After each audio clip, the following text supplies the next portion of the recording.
And welcome back to EWTN's continuing coverage of the Knights of Columbus 135th Supreme Convention, coming to you live from St. Louis, Missouri, America's Center.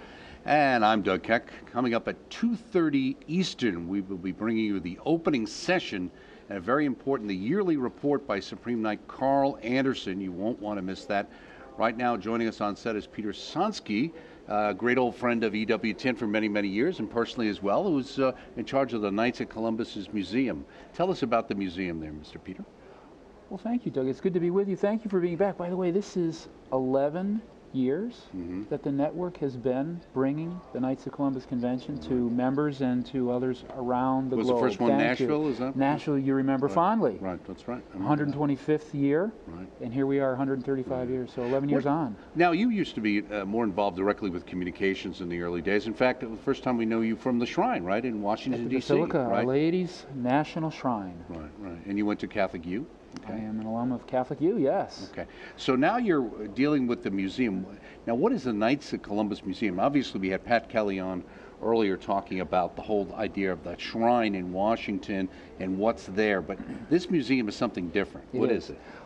135-year-old organization. It's had a grand history. In the 100th anniversary, the centennial year, Virgil Decant, who was the Supreme Knight at the time, decided that we need to share some of that history with the general public. So we gathered artifacts and established a museum in the headquarters building of the Knights of Columbus, downtown New Haven. In the mid-90s, a facility became available about a block away that would serve much better to accomplish that task. So that building was purchased, renovated, and that building opened as the Knights of Columbus Museum, 1 State Street in New Haven, exactly, in 1991. So we have the entire history and accomplishments of the Knights of Columbus on display there. We have a wonderful papal gallery that talks about the relationship that the Knights have enjoyed with the Holy See for their 135-year existence. We have rotating exhibitions too, temporary exhibitions of history or occasionally of art that always show the heritage of our Catholic faith. Well, let me ask you, when they decided to have this, I mean, there probably was a certain amount of memorabilia that had been collected at the main headquarters and that. So was there then an effort to go out and reach out to the different parts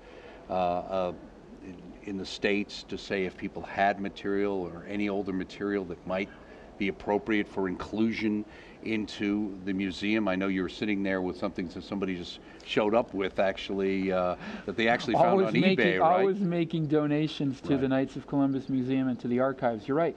But it's an ongoing process. People have a lot of pride in the history and the heritage of the Knights of Columbus. So when they come across finds such as these, they're eager and willing to share them with the organization. And so that allows us to showcase that history, those accomplishments, the things that we've achieved, things that have helped either our individual communities, our local churches, or the church at large. Now, normally with most museums, they kind of have the standard exhibit, and then they'll have special exhibits, like one you have here on World War I behind the front lines, and another one, Fleeing Famine, Irish Immigration to North America.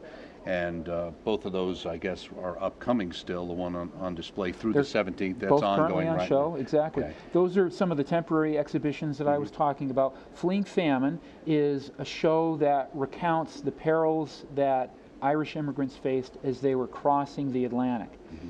During the famine years, the mid-19th century, so many Irish left their homeland and went either to North America, to Canada, to the United States. Some went to even as far away as Australia.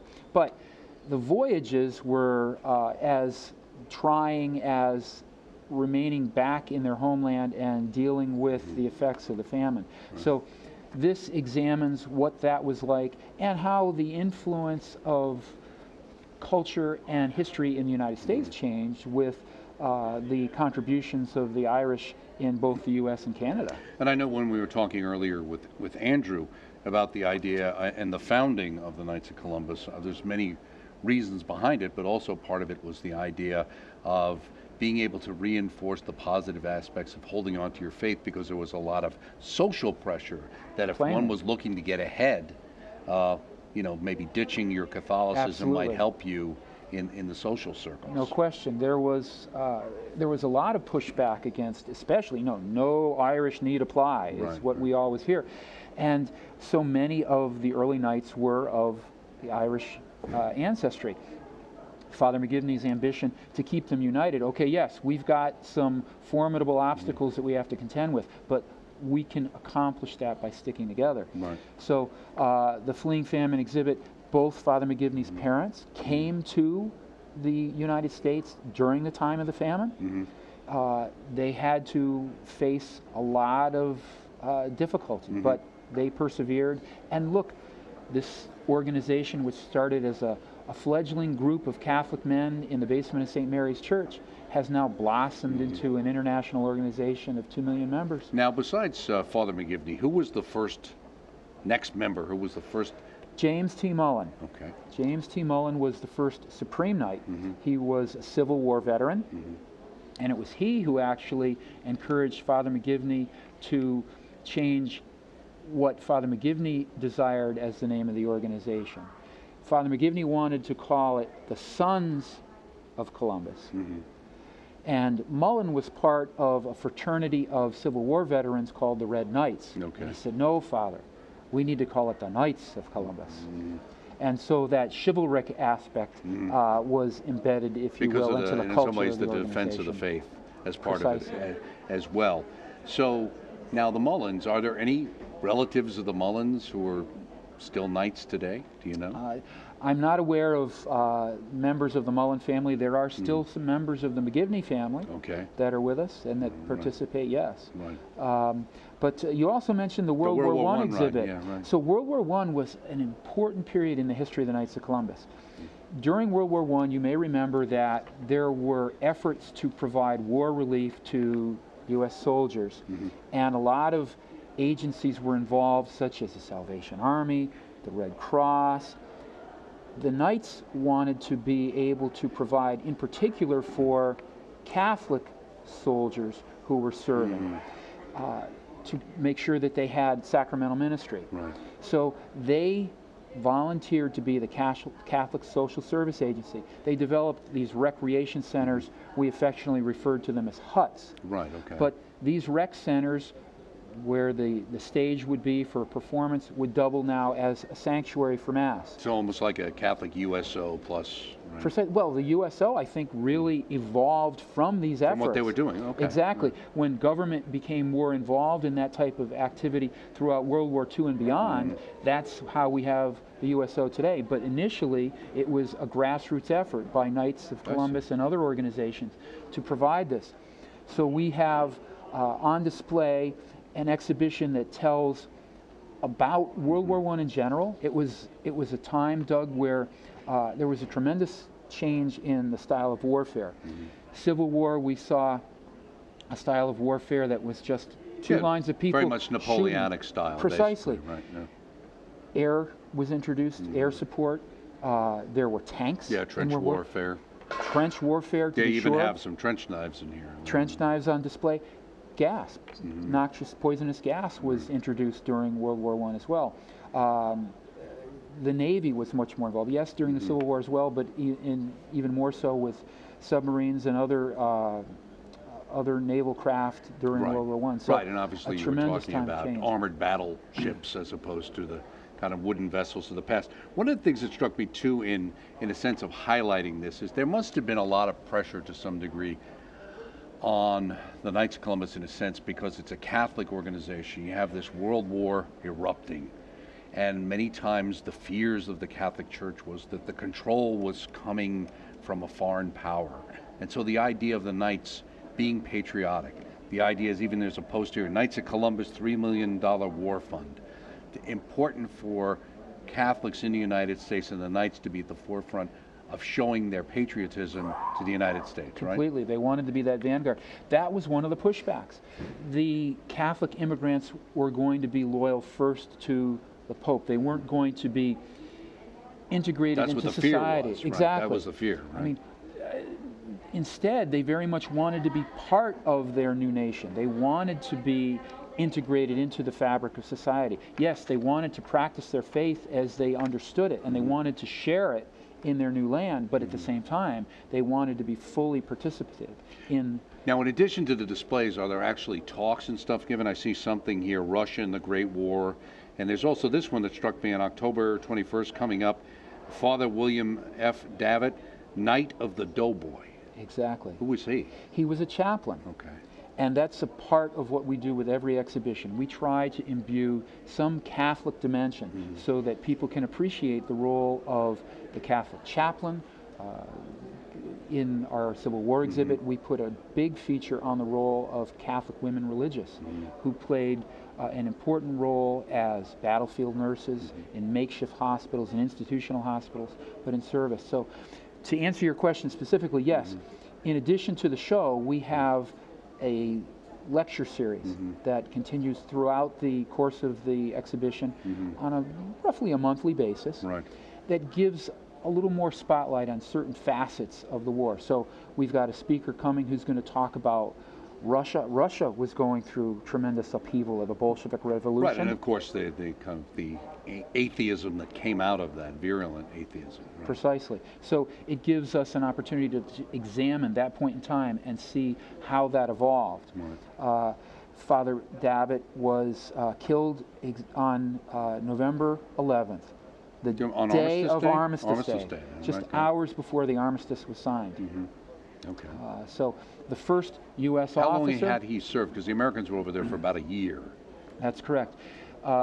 America declared war April 6th of 1917, but troops weren't deployed over there until 1918. Right. So I'm not exactly sure his length of service there, but I do know that he was killed on the last day, just hours before the armistice was signed. Now, were they chaplains, like were they guys who were in the military already, or was there a chaplaincy corps as well at that time that Catholics, priests were part of the chaplaincy corps? How did that work? Exactly. They were not so integral as they are today, and the involvement, for example, of the Archdiocese for the Military Services, Archbishop Brolio is with us here. But they were more in a voluntary capacity, although fully recognized by the military. He was doing field ministry. He was anointing soldiers, and he was hit by shrapnel. Okay. And of course, you know, you were mentioning about the fact of the Civil War veteran. Of course, many images we've seen in recounting of Civil War battles, where we see, certainly on the northern side, even though there was a fair amount on the southern side, of mass happening or some other, you know, prayer, Catholic prayer going on right before the battle, where the priests were there before the battle actually began. Now you have World War I and you're in fleeing famine. Now, how often do you have a new kind of showcase like this? Do you have other ones besides this, or are there other ones we could look forward to? Indeed. We have a Christmas show every year, Christmas Creches. We try to pick a region or a country to showcase the art and culture of that area.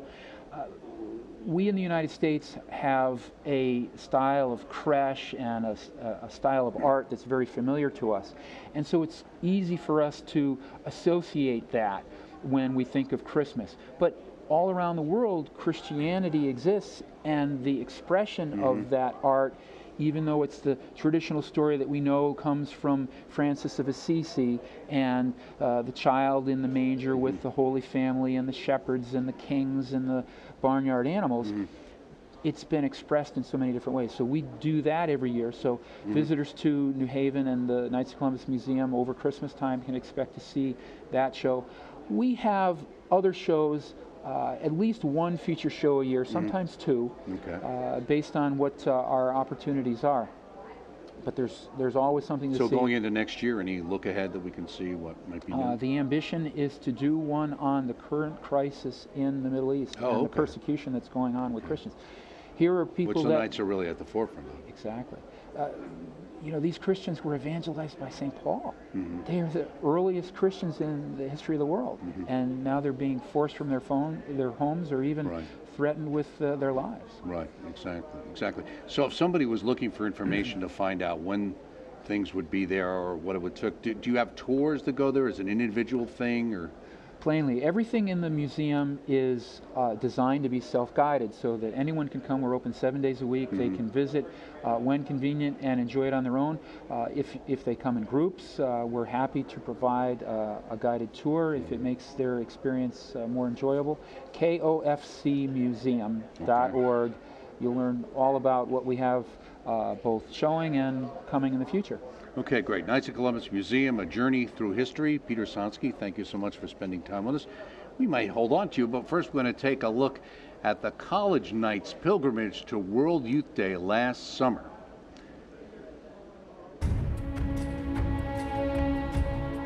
The World Youth Day, which was started by Saint Pope John Paul II, is really a festival of faith. It is a recognition that the young people, as young people, are graced with enthusiasm, with energy, and how can we bring all of that to the faith? The College Knights of Columbus have a tradition of having a presence at World Youth Day. On this trip, we have about 30 college knights. So we're on a pilgrimage right now in Poland in preparation for World Youth Day, specifically for the volunteer work that we'll do at the Mercy Center. Poland really is an example for the rest of Catholics around the world. They've experienced so much hardship throughout their history. Just seeing the depth of that Catholicism that has caused them to be so resilient through the centuries was really a beautiful thing. One of the major reasons Pope Francis picked Krakow as the venue for World Youth Day in 2016 was because of Pope St. John Paul II, who, prior to becoming Pope, was the Archbishop of Krakow. What's important for our college knights to understand that which drove Pope John Paul II, and especially since he's the founder of World Youth Day, it's important that they have this understanding of who he was. The faith of Poland is definitely very vibrant. You see it everywhere. You see statues in people's front lawns, giant Marys, big crucifixes. So we've had a lot of different opportunities during this trip to grow together in our faith. We're in these mountains that were visited and frequented by Pope St. John Paul II. Walking through the mountains, this sense of peace just came upon me, just being able to reflect on life and why we're here for World Youth Day has been amazing. It's just such a gift to be with the Knights. We've had the opportunity to travel with them a little bit throughout Poland, to walk in the footsteps of John Paul II. One of the challenges whenever leaders in the church speak to young people, they end up saying, you are the future of the church. Well, the fact is, you are the church now. We want them to have a Catholic identity and to understand their Catholic roots. It's an amazing experience that be here with my brother Knights from USA, Canada, Malaysia, and even here from Poland. This is a little bit of a culture exchange. I learned a few things about them. I hope they learn a few things about me. I think that our faith connects us. I'm really grateful for this time, kind of a way to reflect on God's presence within myself and within the rest of the brother Knights and the sisters and the friars, so that when we go to be with those pilgrims, that I'm aware of that presence within us and within everyone that we're going to meet. I don't think you can be ready for World Youth Day. I'm very much looking forward to it. I'm ready to be surprised and ready to be open to whatever the Holy Spirit has planned for us. Finalmente ci incontriamo.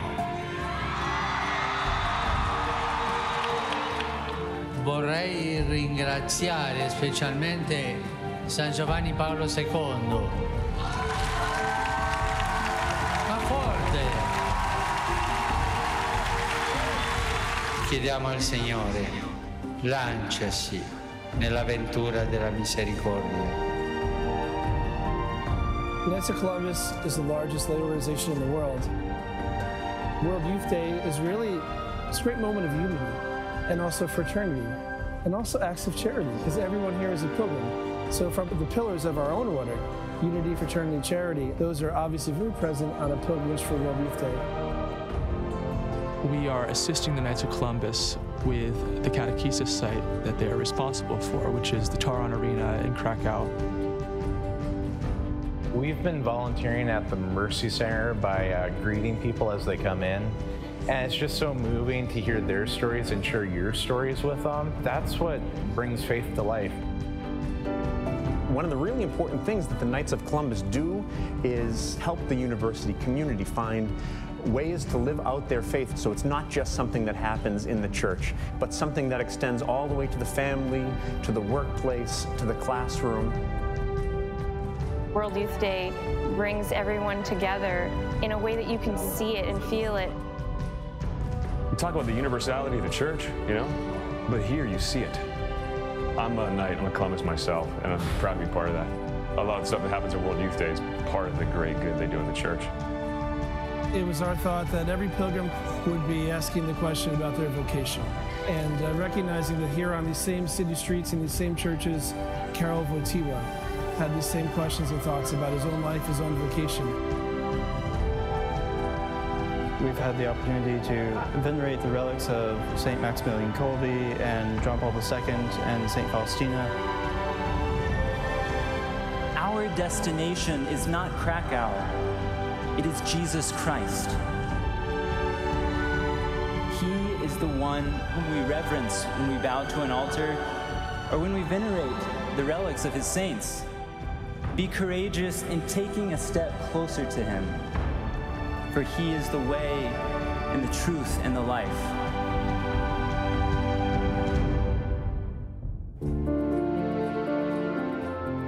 St. John Paul II was very much the Pope of Mercy.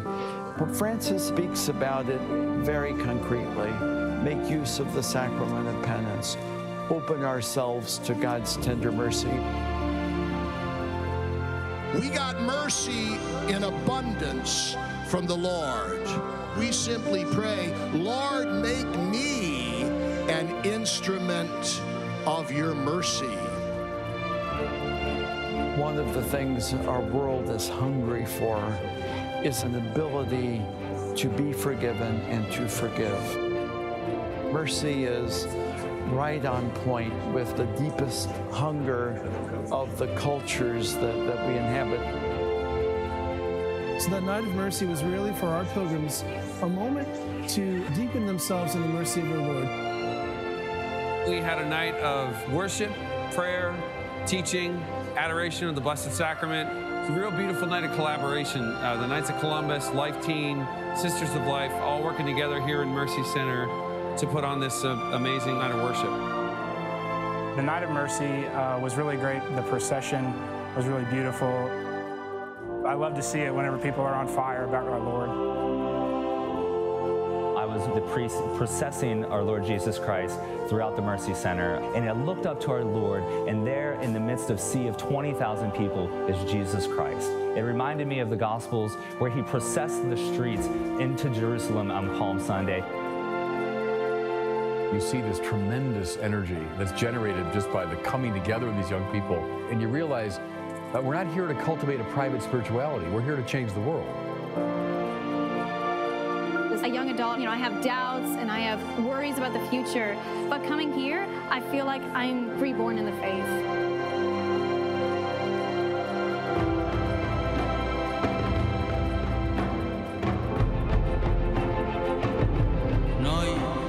Vogliamo vincere l'odio con più odio e la nostra risposta a questo mondo in guerra ha un nome, si chiama fraternità, si chiama famiglia. Our Pope tells us about the charity. Charity for us, for Knight of Columbus, it's a basic thing. The final event for the Holy Father was here at the Mercy Center, the Taron Arena, Krakow, sponsored by the Knights of Columbus. What draws me to Pope Francis is he's really active with the youth. It's going to be really exciting when he gets here. For everyone who's worked so hard, it's just a really great gift that the Holy Father will be present to us. By 4 o'clock, the arena was packed. And then all of a sudden, a huge roar came up from the crowd as right where we were standing, the Pope-mobile made its way in, around. I think it was just a beautiful moment, really, of a father with his children. Gracias a los voluntarios que dedicaron tiempo a la oración para que podamos llevar adelante. One of the things college students can take away from World Youth Day is a sense that this is all for real. I think it's our hope that all the young Knights, as they return home to their own home countries, are returning to their campuses to live and give witness to their faith and are living out that mercy.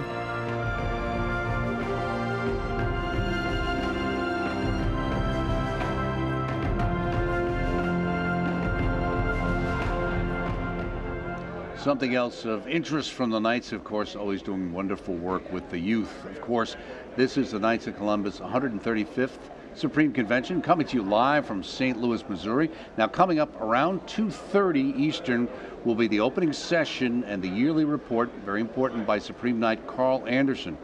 But in the meantime, we want to welcome our next guest, which is the Chief Investment Officer for the Knights of Columbus, Anthony Monopoli.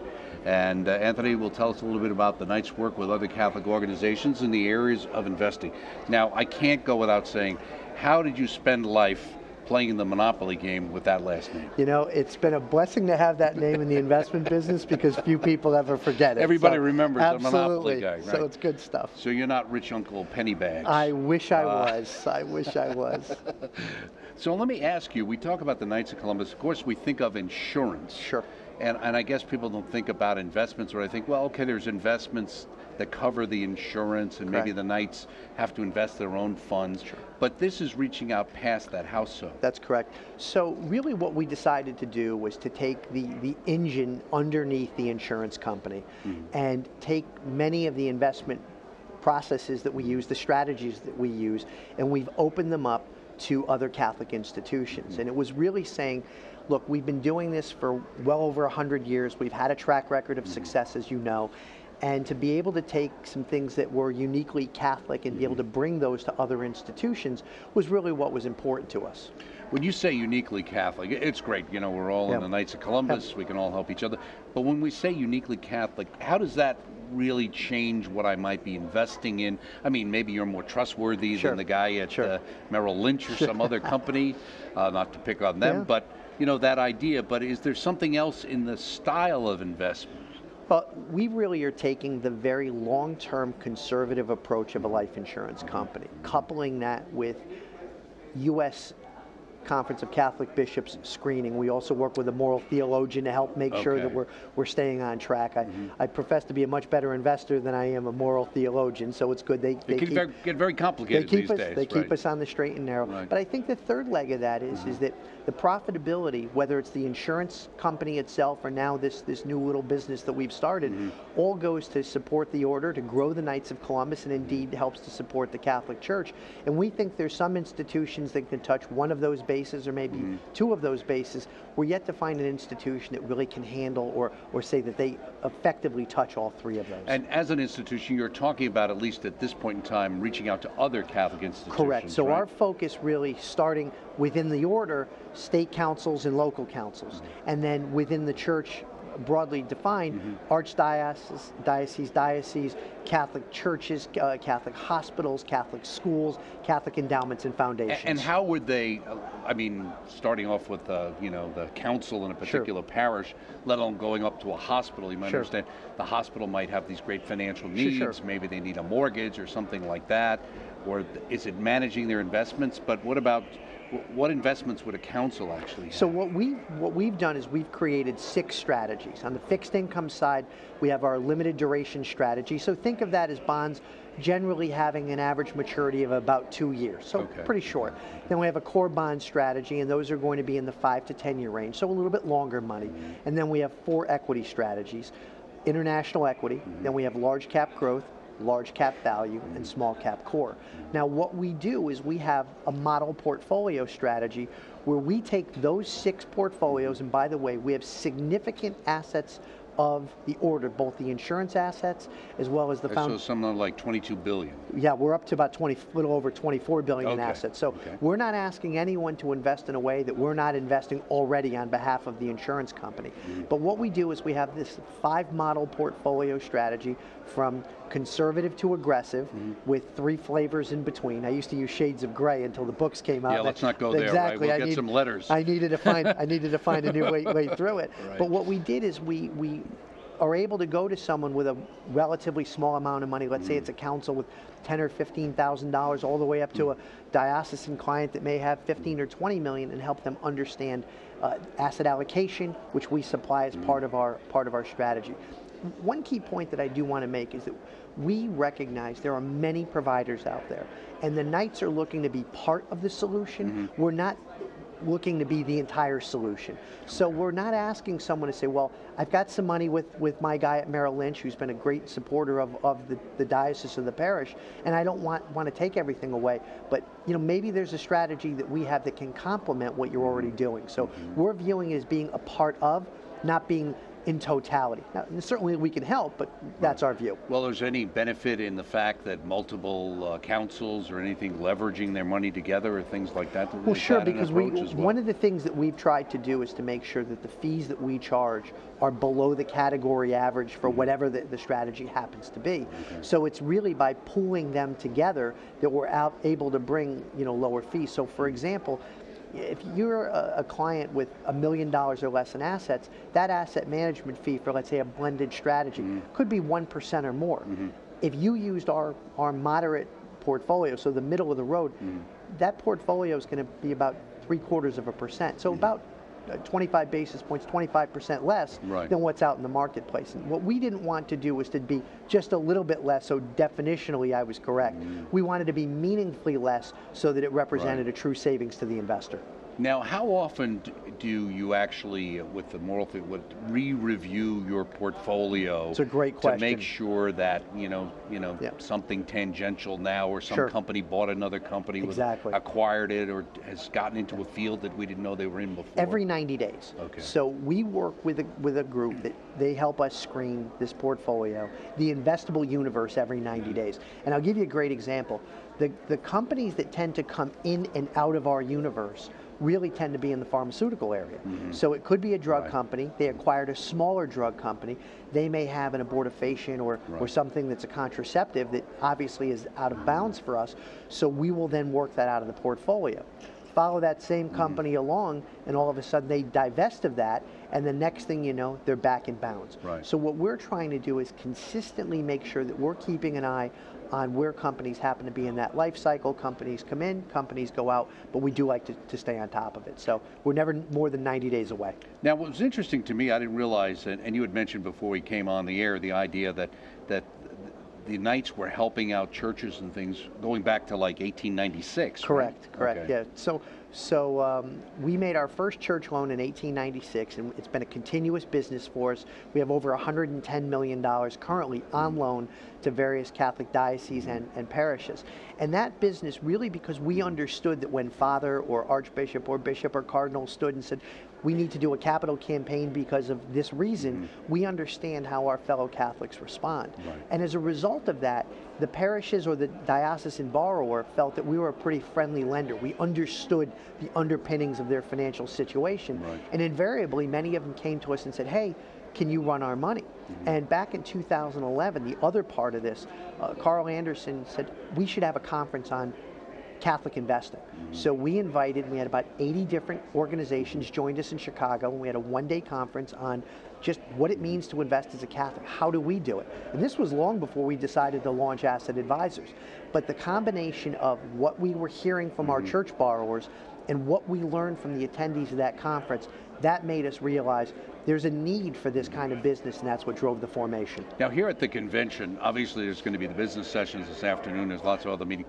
What are you presenting, or are you presenting to the various groups who may be here about this and how they might take advantage of it? We have a table where we're having information that people can take. We're really not going to be putting this front and foremost. I mean, this convention is really about the charitable endeavors. We want to make sure that people really understand the depth and quality of the insurance program. You know, and clearly, Father McGivney started this order on the basis of helping the widows and orphans and protecting the family. And the very underpinning of that is the strong backbone of our organization, which is the life insurance organization. So this is a growing business, but it's a very small piece relative to what we do, and we want to grow it slowly. Supreme Knight mentioned in the lunch with the concelebrants today that we have now over 14 diocesan clients that have come on. We have 49 state and local councils that have become clients, and we're closing in on 140 clients in total. So it's building it slowly, and we think that that's an approach for the long haul. Well, do you think there's also a sense, even what the Holy Father's been trying to do in Rome with the Vatican Bank and things, that as much as, you know, over the years sometimes focusing on how money was handled or not handled, or, you know, in a sense taking your talents and burying it under a rock as long as it was safe, and saying we need to be good stewards of the money that we're given. And so for the councils or the parish or the diocese to say, we need to know that we can grow this money and protect this money and work with people we can trust. Well, it's that, and then the step further is that really following on the Holy Father's admonition is to invest in a Catholic way. And I think if people understand that investing in a way that's consistent with their Catholic faith doesn't mean that you have to leave money on the table, that all of a sudden you can pull that together. And as I said earlier, when you think about if you're investing with the order and the Knights, the profitability from what we generate goes to support the order and expand our various missions and indeed support the church. Overall, we think that's a pretty good Well, as Catholics, as you know, who run bingo on a regular basis, leaving money on the table has never been a Catholic approach. It's completely anathema to us. It's not a Catholic idea. So if some organization happened to be watching this or heard about this, or a council or a parish, and they wanted information, what should they do? You know, the easiest thing to do is to go to kfc.org, and there's a button on the top that says Invest with Us. And if you click on that button, it brings you right through to the Asset Advisors website and phone numbers that you can contact us. And when we literally mean there's no investor too small that we won't spend on the phone. Our first client was Holy Spirit Parish in Creston, Iowa, and Father Ken called and said, you know, we just need some help. And through a series of phone calls, we got them where they needed to go, and those are the clients that are really meaningful to us. Well, it's good for people to be able to know there are people they can count on and get good advice. Even if someone wanted to call up or an organization, they weren't sure, we're not quite into this yet, but we could use some advice. Absolutely. And we've even written, for example, and we supply it free of charge, investment policy statements. So, you know, what are roles and responsibilities? If you're trying to do this the right way and you're a parish and you want to have an investment committee, you know, where do those roles and responsibilities fit? So anything that we can do to help foster this. Look, if they become a client, great. They become a client 10 years from now, great. If they just need information and we can provide it, that's great too. Right, okay. Well, thank you so much, Anthony Monopoly. Thank you. That's great. Appreciate you having me on. And you deal with money, too. Absolutely. Perfect name. Your mother and father knew, even then, many years ago. Absolutely. Thank you so much. Talking about Chief Investment Officer, Asset Advisors. You know, there's another area the Knights are involved in, and that's sports. Let's hear what Major League pitcher Craig Stammen has to say about the significance of faith in sports.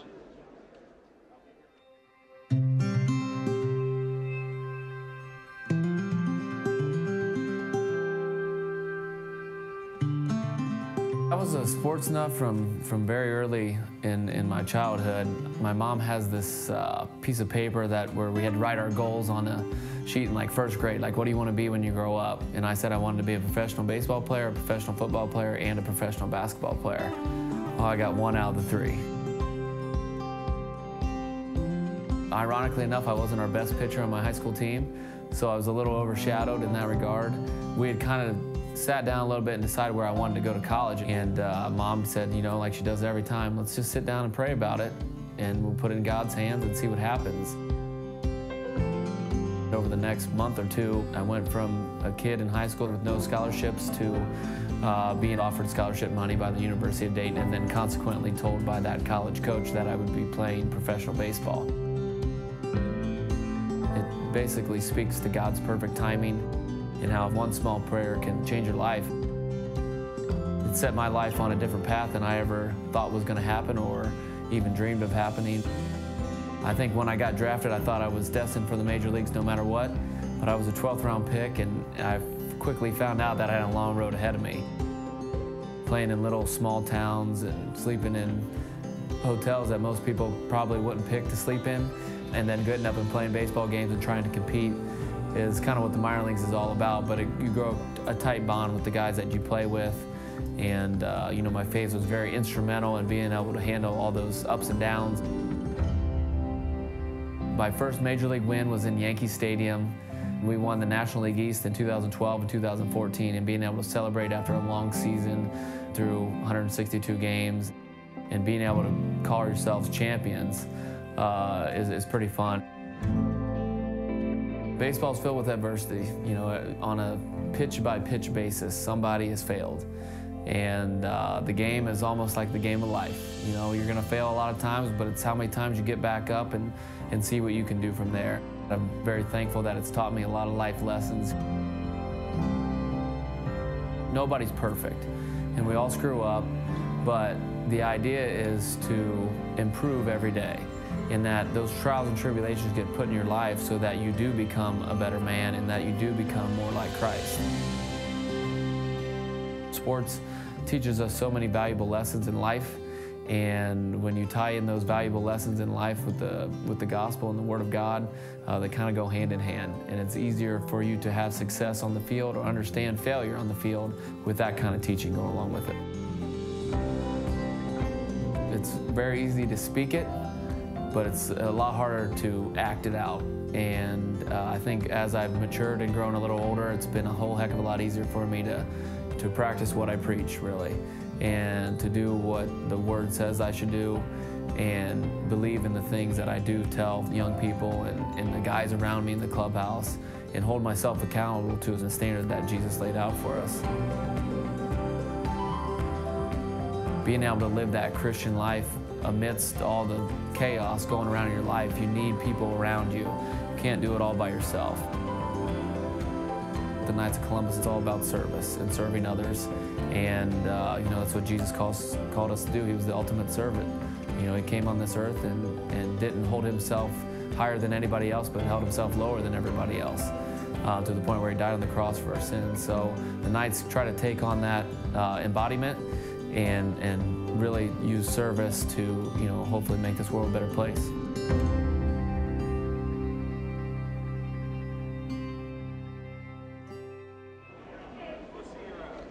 Sports, a big thing in our faith, and the Knights of Columbus, and of course we're here at the Knights of Columbus's 135th Supreme Convention, coming to you live. St. Louis, Missouri is where we're at. We now want to welcome a very special guest, Father Gerard Hammond. He's a Maryknoll priest who's been a missionary in South Korea and North Korea since he was ordained in 1960. Welcome, right. Father. Thank you. Great to be with you. Here. Now, you're from a kid from West Philadelphia, so what made you decide to join Maryknoll in the missions? Well, when I went to grammar school, I was with the Sisters of Mercy in Marion, Pennsylvania, Waldron Academy, and they really emphasized mission. Mm-hmm. And so we had like two teams, the blue and the gold, and every day we'd put some money in to the mite boxes. Mm-hmm. And also I read the book, of course, Men of Maryknoll, and I entered the minor seminary. I had just turned 15. You used to get those little booklets Yes. all the time? I remember those Right, as a kid, yes. right, especially, right. So, what did your parents think about that when you decided to do that? My grandmother, of course, was happy. We lived in those row houses in Philadelphia, and of course, she would always be dragging me off to the parish church and things like that. But my dad, who was a graduate of Villanova, and I was the only son, and I have two younger sisters, he thought, well, it'd be nice if I became a doctor. So I had to convince him that maybe I would be a doctor of souls. And in the end, he was consoled. What was it like when you first, what was the culture shock or was there when you first went over in like 1960? And from what period of time were you in South Korea, and how often would you actually be in North Korea? Well, for to answer your first question, what we were doing in 1960, as you know, the Korean War ended in actually July 27th. The police action, as they was That's called, right, but it was much more than that, really. Right. It's a great tragedy. Millions of people had decided to flee the North at that time because they had been under a regime since 1945. Right. So they took, especially religious people, faithful Christians and things like that. So there we were dealing with thousands of refugees. Okay. And giving out relief goods of milk powder and flour and things that closing Thanksgiving Day drive that I have here in the U.S. was very, very helpful. So when you came in 1960, were there still people coming from the North? No. Because they had been shut down already, they right? shut down, Okay. but they were just trying to survive, and the government was unable to take care of them. So we had worked for food projects. Not only was that, but it helped the giving out relief goods. The Koreans in Thanksgiving, because they were starving, they would then, we had hundreds of people being baptized. Not because of the relief as such. No, we understand, right. But we were blessed to, and we started the local church, and that was why I came to the missions. So how did you end up being able to go to North Korea?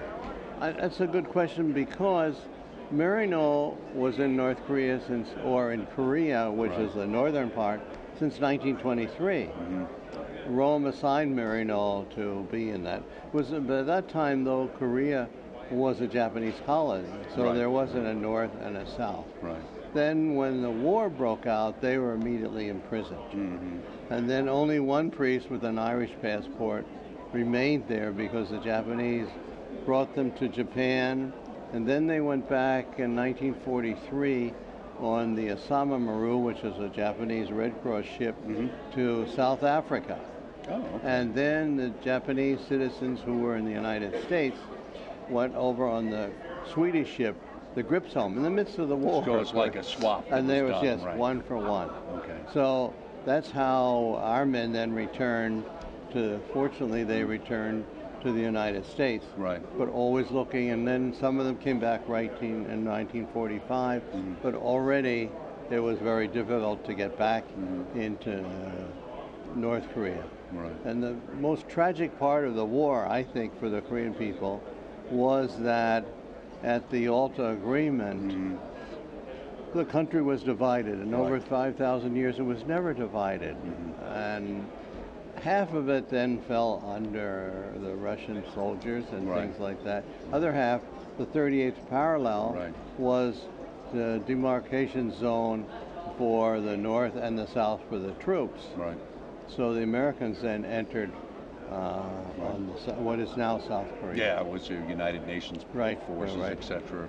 At the time, and then technically there's still no, the war never ended, actually, the 27th of July was the end of the war, and it's still a truce. Right, it's just a truce. So. And so Maryknoll's roots were there. So we were always thinking, well, let's see whatever possibility there would be to return. And they had a great famine in North Korea, and the government reached out for assistance. And Catholic Relief Service, then they had someone staying in Seoul, and they were thinking of going to North Korea and getting permission to do that. And they asked Maryknoll, because Maryknoll is close to the Catholic Relief Service, to go with them. And that's how though I eventually went with the Eugene Bell Foundation, an American NGO, and we gave out food, then regular TB medicine, and over the years till 2007, from 1995, we were able to treat about 250,000 patients, regular TB patients. Then the government, Ministry of Public Health, asked us to work with multi-drug resistant TB patients. So that's what I've been doing in 12 centers in 4 provinces along the west coast of North Korea. So, 3 weeks at a time. Right. So what would you want obviously Korea is in the headlines because of what's going on in North Korea at this point in time, and the whole thing with atomic issues and things. What would you want people, Knights of Columbus, people watching, to understand about what life was like or your experiences in North Korea? Well, That's an excellent question, because I always mention, whether I'm in the South or the North, three things. And the Holy See has encouraged us to do that, is peace on the peninsula. A war is going to be very tragic for both countries, and so the best thing is to try to think of how can there be peace on the peninsula. Then what follows, if you think of peace on the peninsula, then you go into a second stage, would be reconciliation between the peoples of the North and the South. Then how are you going to do that as another stage, is hopefully then for people to people meeting. Because after 70 years, over 70 years, there hasn't been a contact. So like having sports together, professors together, teachers together, young groups meeting and things like that, then an attitude will hopefully change. And then the last part is to have dialogue. If only the North and the South could sit down and have a dialogue, but you have so many countries who are interested in their own individual ways, both either for the North or the South. Right, it's a political chess game yes, that's going it is. on, Right. and it's being leveraged in different ways for different reasons by different people. But what I believe then, what is our role there, to me, is apostles, if you want to use the word, or disciples of peace and hope. We reach the ordinary people in the countryside. And so when you went to North Korea, did you feel like you had some ability to deal with the average person there, or was it always something that was very highly structured? Well, no, because one, we could speak Korean. And when you think of it, though, the amazing part of it is, I have an American passport, I am a priest, and I've been in South Korea a long time, and I'm old. Why would anybody want someone like that, to be honest? You know? But see, in Asia, well, I mean, in the sense I was old at that time too. But I mean, they could say for any various reason like that, they could deny you entry. But the Ministry of Foreign Affairs, the Ministry of Public Health, invites us. So then, because we're doing a specific job, we reach the people who are desperately ill, who are going to die. We have an 80% cure rate, which is more than, say, 45%, because, see, they're in centers. We brought them in centers. And that way we treat them, of course, outside, because multi-drug resistant TB is so contagious. And my job is, we call it sputum security. And I'm there when they're most vulnerable, because, as you know, with TB patients, they have to, because we test it in vials. Right there on the spot. We have machines within 2 hours at least, to know whether and then we can give them some drugs. We have a doctor and a nurse with us. We have X-ray equipment, weigh them, just like it's like having a modern emergency room, or as Holy Father would say, a field hospital. Right outside. Literally there. Right. So in North Korea, I mean, in China, we know that there's what's called by some the Patriotic Church and the Underground Church, but there's a church and a Christian church. Is there anything like that at all in North Korea, from what Well, you're there's a church that was built in 1989 by the government. But in a sense, if you look at it this way, there's no resident priest there. And in one sense, if you visit there or offer to say Mass, you can't hear the confessions of and who are Catholic or not. And then there's no weddings or funerals. It's open 2 hours a day. So there's a Catholic association, but none that's like vital or anything. So you're here at the Knights of Columbus convention. They do a lot of great work. Obviously, you got a wonderful button there. That's a Korean. I'm a Knight of Columbus myself. That's what I was going to say. Did you join in Korea? No, I joined as a seminarian when I was at Maryknoll in White Plains. I took my first, second, and third degree but I did take my 4th degree in Seoul. In Korea, okay. In Korea. And how popular or how big are the Knights actually in Korea? Well, it's beginning. Okay. There may be about 4 councils already, and that's one of the reasons why there are also 4 Koreans with me from Korea to learn the spirit and the understanding of the Knights. And what's the percentage of Catholics are there actually in South Korea at this point? It's usually considered about 10% of the population. South Korea has a population of 50 million people. So, and the church is very vibrant there. All the bishops are Korean nationals. Right. There's 15 dioceses. We're still blessed with about 1,200 major seminarians. There's 5,000 priests, over 10,000 sisters. So the church, I would say, is actually with secularism, it's changing, of course, and a concern is for our young people. Right. But our Holy Father, in one sense, is go to the peripheries. Right. So as I said before, north or south, we can still especially establish a local church. Right. Because whether there's missionaries or not, if the church is well established, no matter what happens, will survive. Well, I think you've been on the periphery of the peripheries there, Father. Reverend Gerard E. Hammond, who's Maryknoll Father and a Knight. And Father, just before we go, what's your Korean name? My Korean name is, I'll show you, my family name is Hammond. Right. So the Koreans took it, all our Maryknoll priests take Korean names.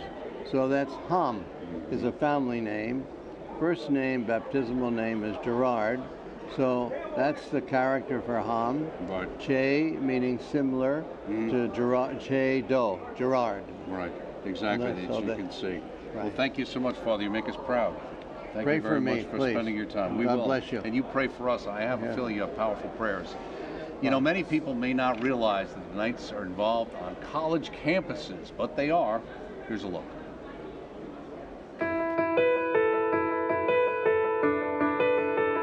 As Catholics and as Knights of Columbus, we're truly called to be authentic witnesses. And if we are authentic witnesses, we will change the history of our country. We will certainly change the history of our communities. So that's what you're called to do. That's your challenge as Knights, to build a brotherhood. And I am so appreciative and grateful to you that at the age and the stage of life that you're in, you're making that commitment.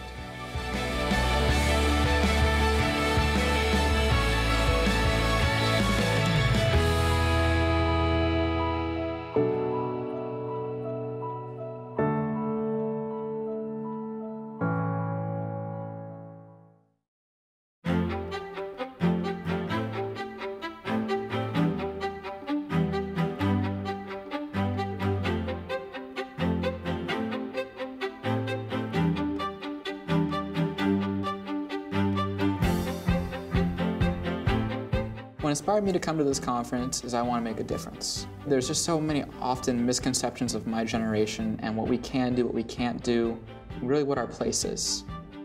I'm here to challenge that and show that the Knights of Columbus millennials believe in the future of the church. We actually care about our community. We care about those around us. We care about others. I'm expecting a great weekend. I think we learn a lot between all of the different presentations that we have all prepared. I like that we get to meet guys from across the country. I think we want to make sure that college students are understanding the breadth of the order. So too often we get focused on our activities locally, but we also have to remember that there are brother Knights all across the world, whether they're college students or not, that are seeking to fulfill the same mission that we are. And coming here to New Haven, seeing the birthplace of the order and being surrounded by other college Knights is certainly helpful in getting these guys to understand just how large this order truly is. Being able to see all the tremendous acts of love and charity that the Knights of Columbus as a whole does really allowed me to open up my mind and see not just my community, but the world in a different way, to be actual functioning members of the body of Christ. One of the things our district deputy liked to tell new guys especially was, the Knights do damage. They really do serious work. And for the first time, I could see it. I could see it in the stories of the award-winning college councils.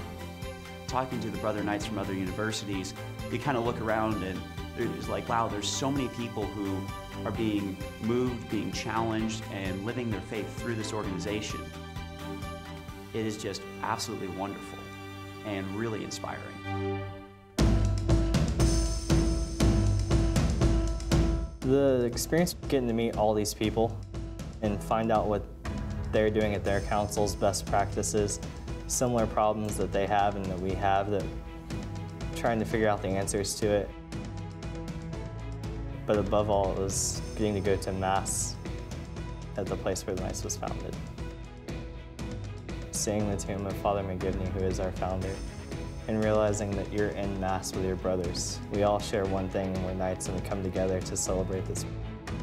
When you're visible, when people see the Knights on campus, when they see the service that you're doing, when they see your faith, when they see your fraternity with each other, that's attractive. People are going to want to join. And so that's kind of one of my challenges to you, is to be visible. We need to be willing to be bold, to be visionary, to fill the void on our campuses, in our families, and in society. The church and the world clearly need committed Catholic men, banded together in a brotherhood, pledged to more than a timid or modest passing on of the faith. As Knights of Columbus, we need a faith that is vibrant, alive, attractive, and willing to sacrifice for our fellow man.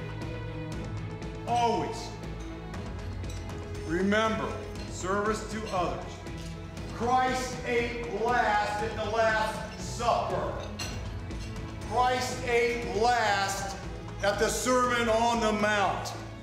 If you value yourself as a leader now, whatever way you go, always remember service to others.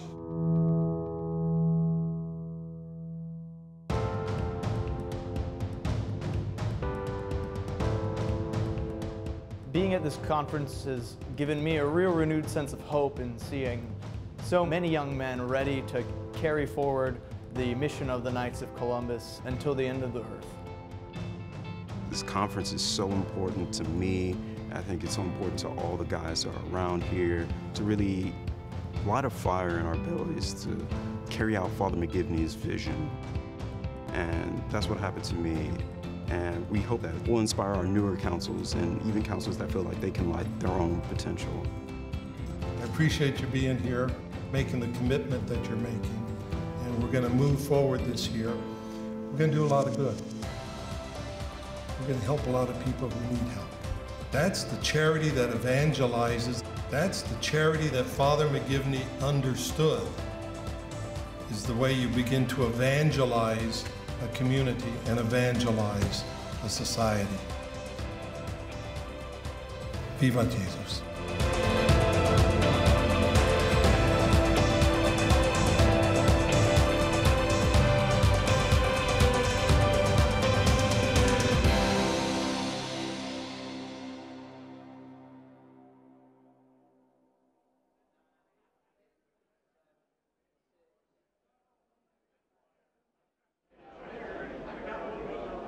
And we are back here at the Knights of Columbus Convention in St. Louis, Missouri, the 135th Supreme Convention. And Carl Anderson's talk is going to be coming up later with the opening session, just moments away. But right now, joining us on set from the college councils is Bobby Rao, and he's the manager of the college councils and young adult outreach. Nice to meet you, Rob. Nice to meet you, Doug. Do they hire guys who look like they're still in college? I guess so. So are you wearing your Notre Dame colors on purpose here, or is that? No, just decided to wear a gold tie today. Okay, right. But you actually, you are originally from around here, not that far away, right? That's correct. I grew up just 2 hours west of here in Jefferson City. Okay, so Dad was a big Notre Dame fan. You went to Notre Dame, and you were planning on working with the Knights. No. No. Okay. I joined the Knights of Columbus as a high school senior, but didn't realize that we had a program on college campuses. So when you joined as a Knights of Columbus as a high school senior, is that a full member of the Knights of Columbus? Is that considered a... Yes, I joined a full member. I was 18, and my dad had been a member at my parish's council. Right. And so I joined and just thought, when I graduate from college, it'll be something I pick up. Right. But when I got to Notre Dame, I found that there was a council on campus there and had been for almost 100 years. Okay. And so I got involved and soon found myself taking on leadership roles within the council. So you had a lot of old guys in this council, apparently, you went to since you've been there so long. But let me ask you, when you go to a college and you join, now, would a guy go there and become a Knight and join the council? Would it be only open to, I'm already a Knight and then I decided to go to Notre Dame or whatever university you guys might be at? Or is it a little bit, it can be either one? It could be either one, but it mostly is new members that join on campus that become a part of the council. There are a few people like myself that had already been members, but I would say that would be more the minority. Most, they're on campus, they see the works that the councils are doing, they get excited by what the Knights are standing for on campus, and they want to identify with that group, and so they commit to join us while a college student. Now, the Knights don't have a fraternity house or something else like that, right? Or is there anything like that, or dorm for members of the Knights Not of Columbus? typically. Okay. Most of the time, they will kind of group within the campus, Catholic Campus Ministry office or the Newman Center, and wherever kind of the hub of Catholic activity is on campus, that's where the Knights will also be. And how does that work too? Because you, in some ways, some people look and they say, well, there might be Focus, and there's the Newman Center, and there's the Catholic Ministry office, and then the Knights, and you know, are they competing for people, or are they working together? Working together. Okay. The one thing that I find is very helpful about the Knights of Columbus model is that it really allows our college Knights to adapt to what the needs are on their campus. On some campuses, there's a lot of need for help with the liturgical function, so altar servers, ushers, maybe even lectors. Some campuses, there's not really a pro-life organization, so the Knights step up to take that banner. On other campuses, they're the main group that's providing formation for Catholic men. Other times it's the ones doing service. Others, it's just doing the upkeep of the Newman Center. It's shoveling snow, making sure the rooms are painted, making sure it's accessible to students. So actually, they could be doing support work for the other ministries as well. And people could be belonging to multiple things. Right? Yes. Obviously, just like any Knight might in their parish. So obviously, as you alluded to, 100 years ago, let's say they started the council in Notre Dame. That would make a lot of sense. So how many other councils are there today? So we have about 150 active college councils in the U.S. and Canada. And so they're at public schools, Catholic schools, small schools, large schools. We're all talking about colleges, not high schools. But correct, colleges. just colleges, yes. And how would somebody go to find out whether, in fact, there was one at some university or school that maybe my child was thinking of, you know, my son was planning on going to, and, you know, how do I know there is one there? So there's a couple ways they could do that. One is they could reach out to the Catholic community on campus, maybe when they're touring, and they might see a sign or a poster for the council. The other way, though, is they could go to our college website, kfc.org/college, and we have a listing of all of our active college councils there. Okay. Now, you said it was like 150 now. Is that more than we had 10 or 15 years ago? Has it been shrinking? Has it ebbed and flowed? How's it going? It's been growing, slowly but surely. And there are some councils that unfortunately may have been active at one point and aren't currently, but we've been working to revive those councils, and we've really seen the councils double under the leadership of Mr. Anderson. So I would say they're very much alive and well today. And what would you say is the major reason a council might lose that ability to sustain itself? Sometimes just space things on campus, you know, just with kind of the support that our councils are able to get, or just changing dynamics. So is there any particular areas of the country, whether in the United States or in Canada, where you're seeing the growth? So we've actually been seeing a lot of growth in the western United States. And I think part of that is just there's a lot of campuses that we've never reached out there. So for example, in Oregon, we had no college councils a few years ago. Now we have 4. So we are seeing a lot of growth there, and it's exciting. But we're also seeing some growth on the East Coast and in the South as well, where we had presence before, but now we're getting it back again. Oh, good, great. Well, with you involved, I have a feeling you'll keep things moving. Well, thank you so much, Bobby. Rao, manager of college councils in young adult outreach. You know, before we go to the opening session, let's take a quick look at Coats for Kids, a wonderful initiative.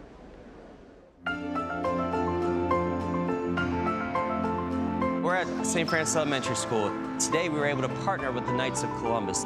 They're good enough to bring Andre Thornton, Cleveland Indians Hall of Fame legend, here to speak to the kids about the meaning of Christ in his life. When we find athletes that are showing a Christ-centered life, you can see the kids' expressions in their faces. They're all ears. We certainly hope that the kids know that we care for them, and more than anything else, that they see examples of people giving back to our community. Most of these kids, they're struggling. Knights of Columbus donated coats for the kids and t-shirts. It helps out a great deal. It's our charitable outreach where we are our brother's keeper. We see a need and we take that and try to fulfill that need. Thank you very much. We appreciate it.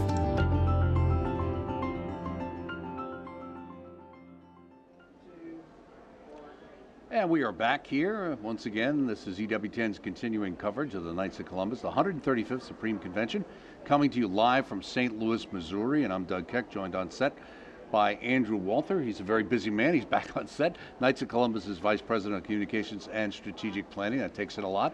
You know, coming up shortly, as we said, is the opening session. And, of course, we have a very important speech that happens at that. Why don't you tell us about it?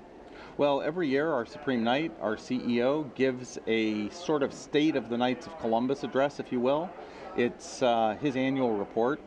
It has kind of two parts. On the one hand, we look at what's happened in the past year. On the other hand, we look at where we want to go in the next year.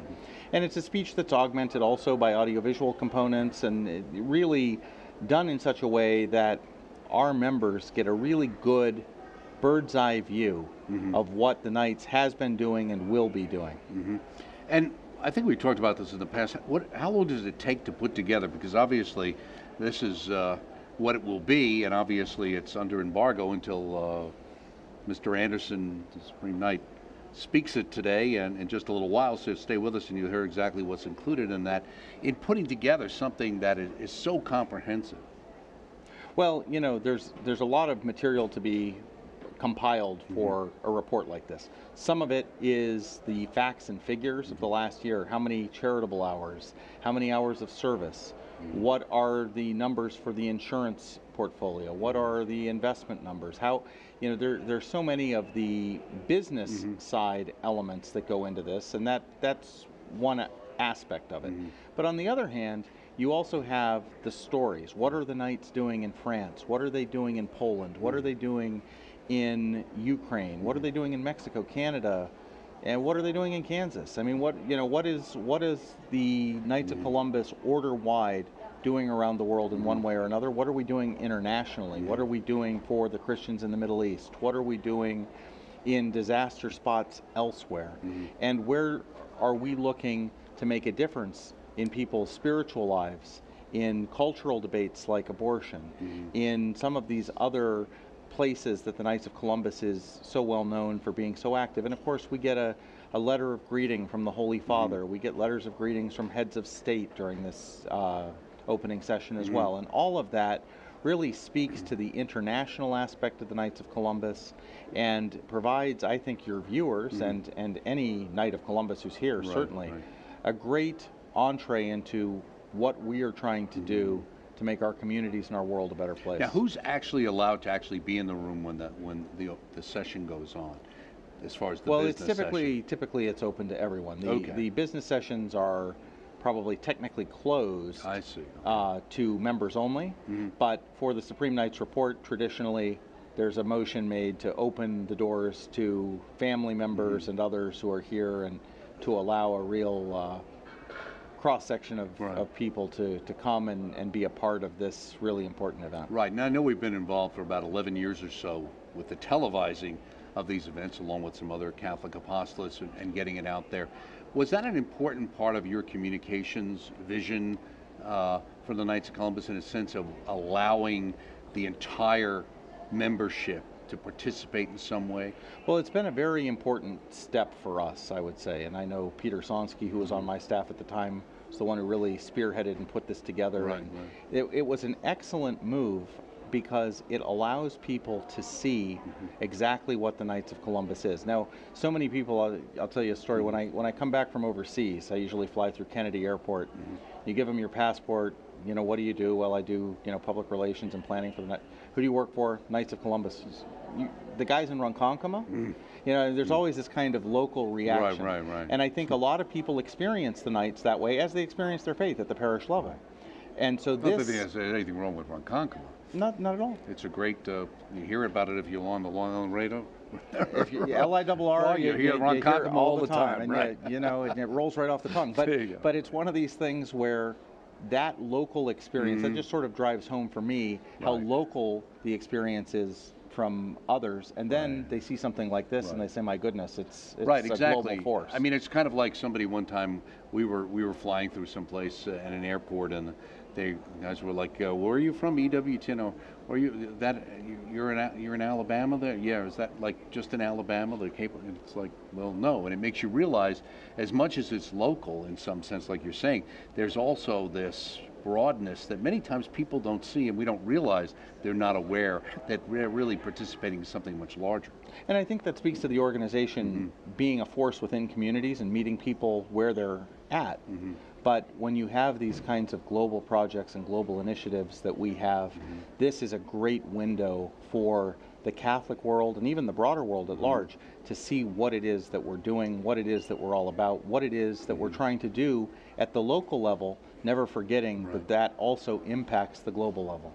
Well, we were just speaking with, just moments ago, with Father Gerard Hammond, a Maryknoll priest, 81-year-old, who from the 1960s on basically was in Korea, both south and north.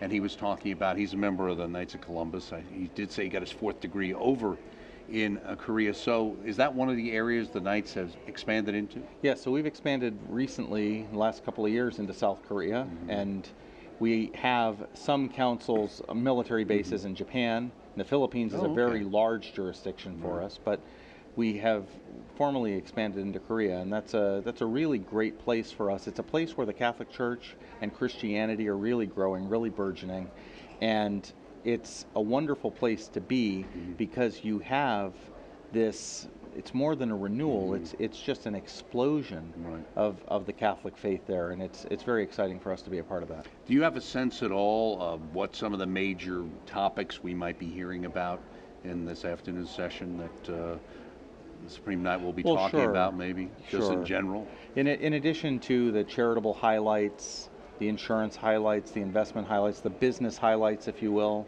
the nuts and bolts of what's going on within the Knights of Columbus, we'll also hear a good deal about the culture of life. We'll hear a good deal about domestic and international religious freedom. We'll hear a good deal about what we're doing in the Middle East for the Christians there. And people will hear about what we're doing for spiritual formation at the local level. Right, and we're getting some images, obviously, from the opening session, and we'll be hearing from Supreme Knight Carl Anderson, and we take you there right now.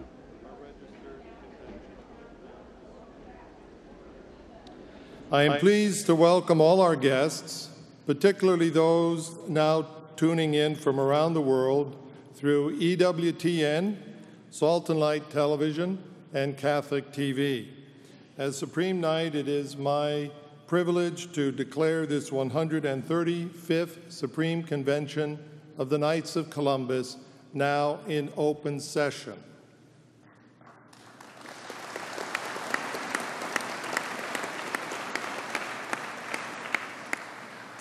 With delegates and brother knights from across the United States, Canada, Mexico, the Philippines, Cuba, Poland, Ukraine, Lithuania, South Korea, and France, we gather in the historic city of St. Louis to rededicate ourselves to the mission entrusted to us by our founder, the venerable servant of God, Father Michael J. McGivney. Father McGivney founded the Knights of Columbus with laymen from his parish in 1882. He saw the need to strengthen the faith of Catholic men and to protect their families. The vision of Father McGivney endures 135 years later. And today, the Knights of Columbus is the largest fraternal association of Catholic laymen anywhere in the world, more than 1.9 million members strong. And I now call upon our Supreme Chaplain, Archbishop William Laurie of Baltimore, America's founding diocese, to lead us in prayer.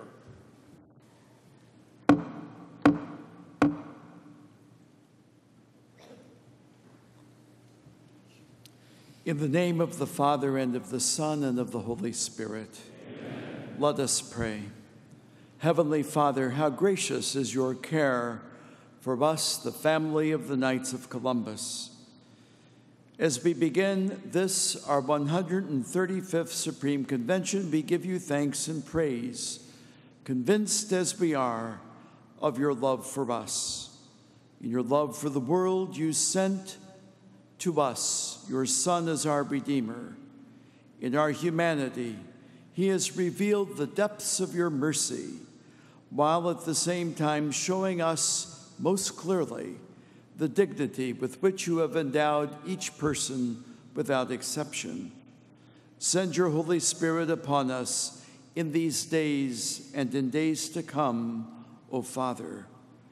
Deepen our conviction that your Son and our brother Jesus walks with us each day, that he knows us and loves us and leads us according to your purpose. As the awareness of your love for us overtakes us and fills our hearts with joy, enable us, O Father, to share your love, your charity, your goodness with others. And so confirm in us, dear Lord, the Knights of Columbus, our first principle of charity, so that in imitation of our founder, the venerable servant of God, Father Michael J. McGivney, we might share your love with the needy and the outcast, with those persecuted for their faith, with refugees and immigrants, with those who lack life's necessities, with unborn children and their mothers, with families in crisis, and so many others. Help us, Lord, to manifest your love by working to renew the family as the domestic church, by contributing to the vitality of our parishes, and by encouraging vocations to the priesthood and consecrated life, and by our unity of service to one and to all. As we celebrate your love for us, we ask you to bless our dear Holy Father, Pope Francis, as he leads and serves the Church throughout the world. Bless Archbishop Carlson, our gracious host bishop, here in the Archdiocese of St. Louis, as well as the many cardinals, bishops, and priests who grace us with their presence. Bless the leaders of the nations and communities represented in our convention, and help us to work for a world that is just and peaceful and charitable. In your goodness, pour out your blessing on all the members of the Knights of Columbus, but most especially on the delegates to this convention, as well as their wives and family members. Enable us, Lord, to deliberate well and wisely in the days ahead. Keep in your care the officers and members of the Knights here in the state of Missouri who have labored so long and so well to welcome us in these days. Grant this through Christ our Lord. Amen. And now let us pray for the canonization of the venerable servant of God, Father Michael J. McGivney. And let us pray together. God, our Father, protector of the poor and defender of the widow and orphan, you called your priest, Father Michael J. McGivney, to be an apostle of Christian family life and to lead the young to the generous service of their neighbor. Through the example of his life and virtue, may we follow your Son, Jesus Christ, more closely, fulfilling his commandment of charity and building up his body, which is the church. Let the inspiration of your servant prompt us to greater confidence in your love, so that we may continue his work of caring for the needy and the outcast. We humbly ask that you glorify your venerable servant, Father Michael J. McGivney, on earth, according to the design of your holy will. Through his intercession, grant the favor I now present. Through Christ our Lord. Amen. Our Lady of Guadalupe, in the name of the Father, and of the Son, and of the Holy Spirit. Amen. Vivat Jesus. Thank you very much.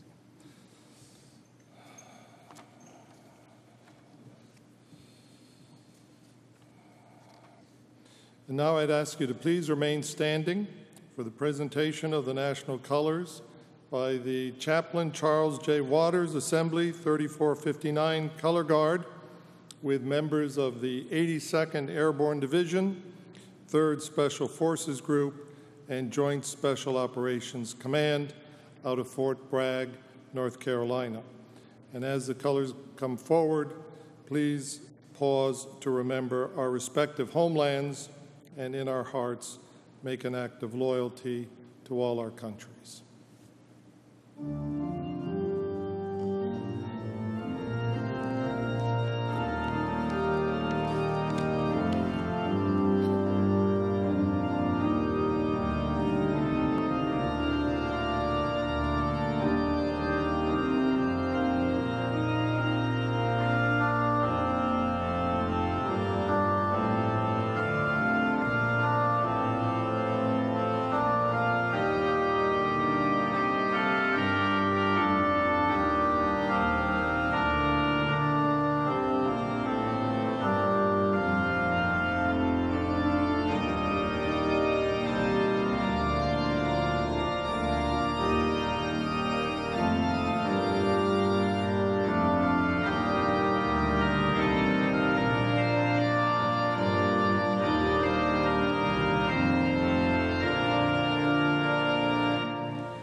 Please join me in thanking the Chaplain Waters Assembly Color Guard from Fort Bragg.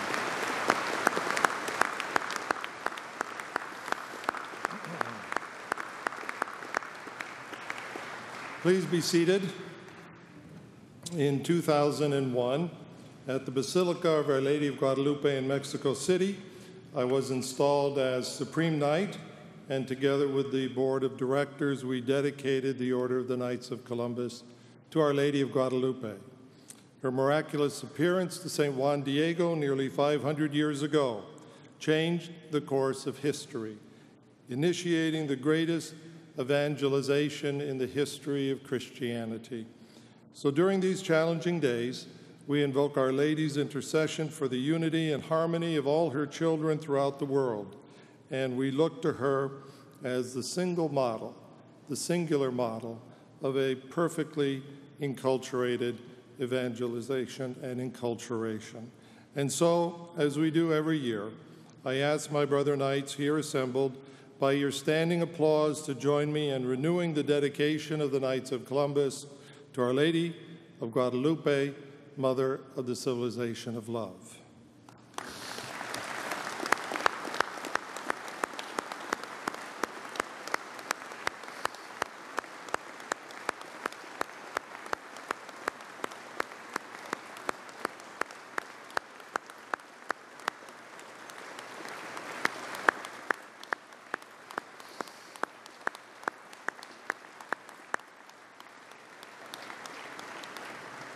Please be seated.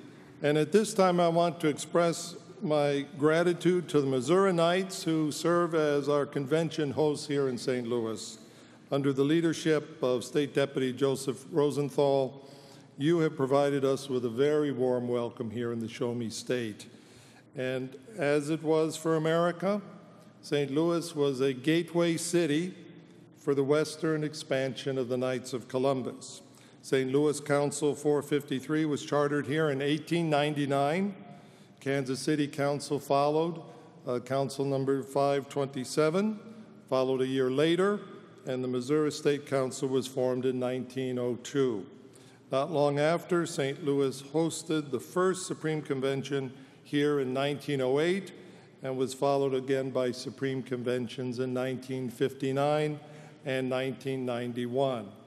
A number of our order's international leaders came from Missouri, most notably our past Supreme Knight, Luke E. Hart, who served as Supreme Knight from 1953 to 1964. And two other former Supreme officers have hailed from Missouri, the Supreme Warden Louis Martino and Supreme Master Hilary Schmitze. So in addition, we have Missouri native Mick Gilliam, presently serving on our Order's Board of Directors. Today there are some 600,000 Catholics in the Archdiocese of St. Louis, and Missouri is home to more than 43,000 Knights of Columbus in 300 councils. Our order has a proud history and a bright future here in Missouri, and we thank our state officers and brother knights here in this state for giving us such a warm welcome.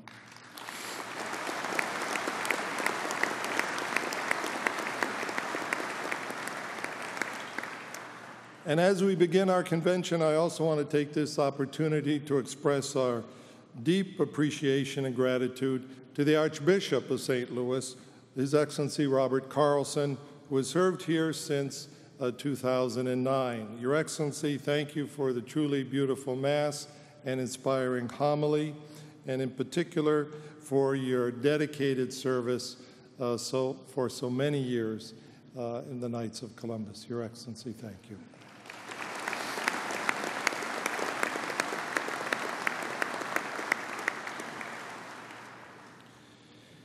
Each year, our Supreme Convention is honored by the participation of many members of the hierarchy, and this is the case again this year. We today welcome 90 bishops, including 12 cardinals, representing every nation in which the order is active, the Vatican, as well as a special delegation of bishops, courageous bishops from the Middle East.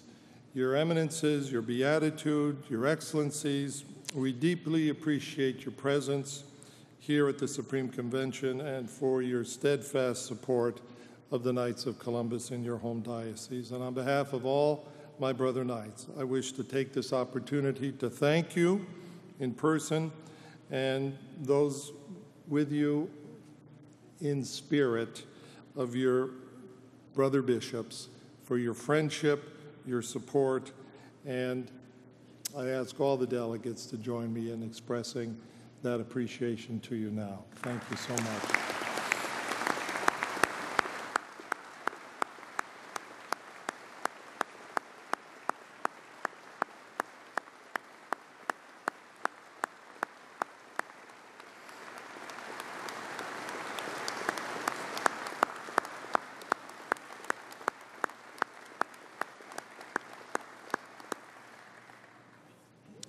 We also have with us today a number of distinguished guests. Monsignor Patrick Chauvet, Rector and Archpriest of Notre Dame Cathedral in Paris. Monsignor Walter Rossi, Rector of the Basilica of the National Shrine of the Immaculate Conception in Washington, D.C. Monsignor Eduardo Chavez, Canon of the Basilica of Our Lady of Guadalupe in Mexico City and postulator of the cause for canonization of St. Juan Diego. Father Brian Kolodichuk, postulator of the cause for canonization of Mother Teresa of Calcutta and Superior General of the Missionary of Charity Fathers. Father Antonio Lopez, Provost of the Pontifical John Paul II Institute for Studies on Marriage and Family in Washington, D.C. Father Thomas Rosica, CEO, founder of Salt and Light Television in Toronto. Dominican Father John Paul Walker, pastor of our founding parish, St. Mary's Parish in New Haven. And President John Garvey of the Catholic University of America. Please join me in welcoming our guests.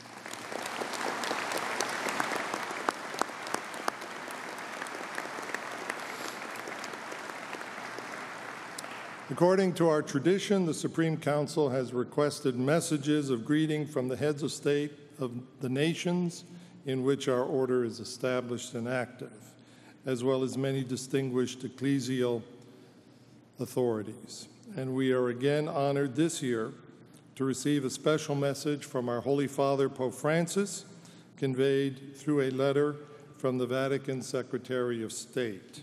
And to read the papal message, it is my pleasure to call upon His Excellency Leonard Blair, Archbishop of Hartford, the home diocese of the Order. And according to our tradition, please join me in standing while the papal message is read. Your Excellency.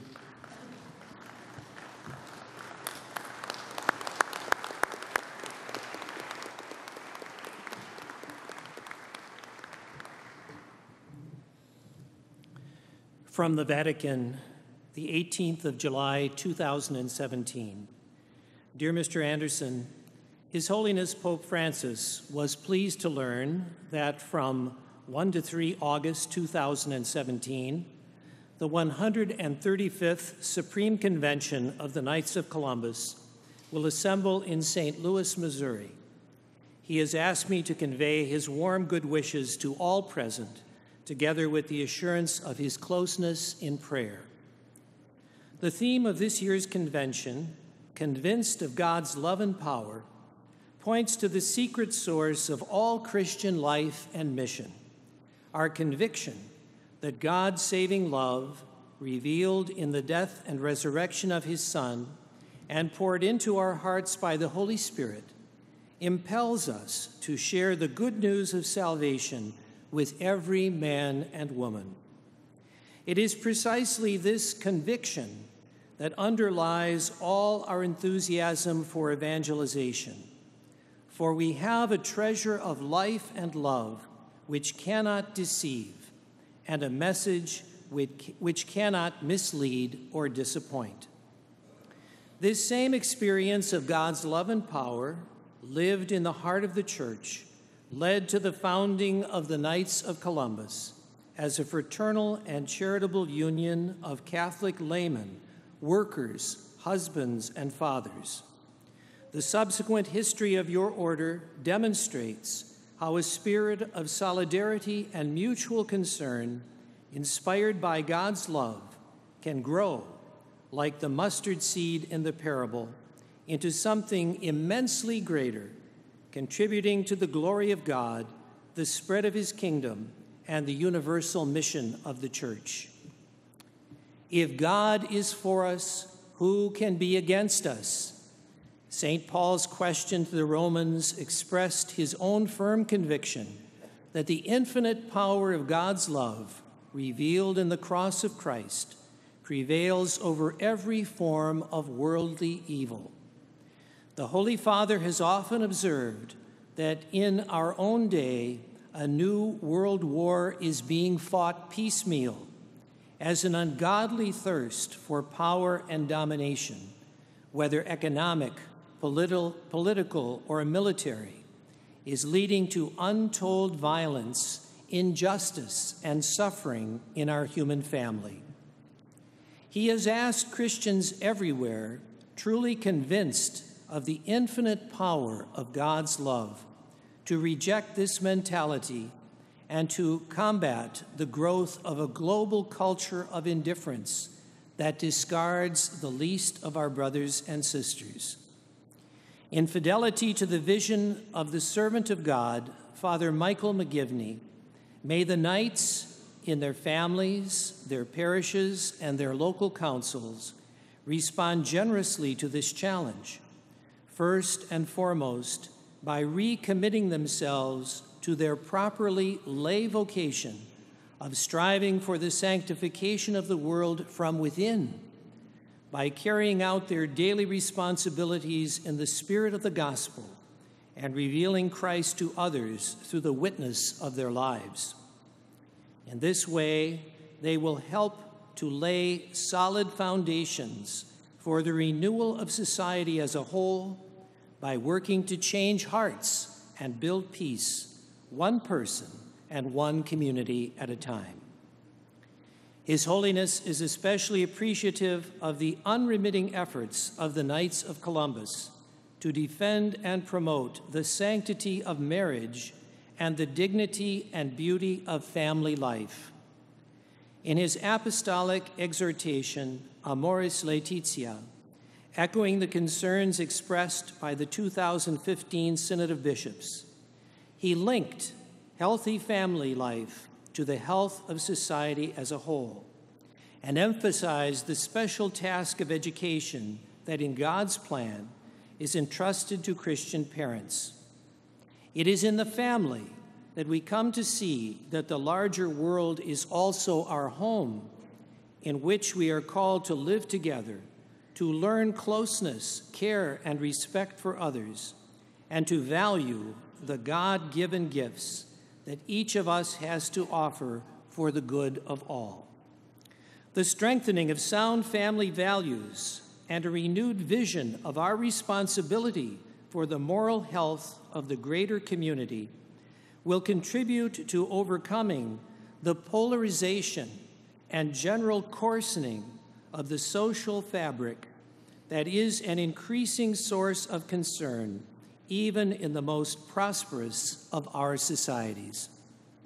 Finally, and in a very particular way, Pope Francis has asked me to express his gratitude for the commitment of the Knights to supporting our Christian brothers and sisters in the Middle East in their witness of fidelity to the Lord, often borne at great personal cost.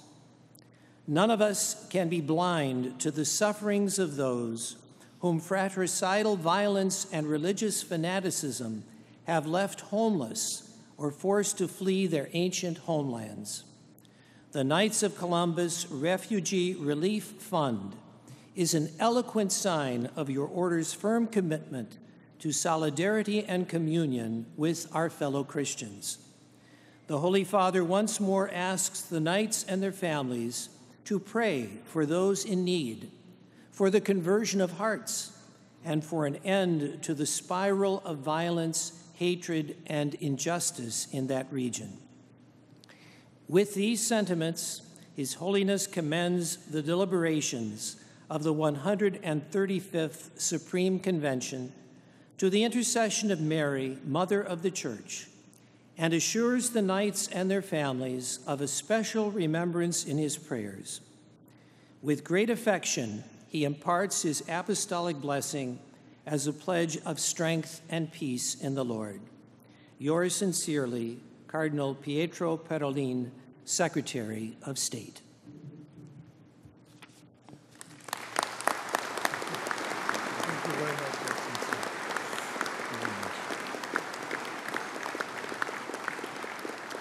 Please be seated now. We have received numerous letters of greeting from heads of state, and I'd ask you to hold your applause until we are finished reading all of them.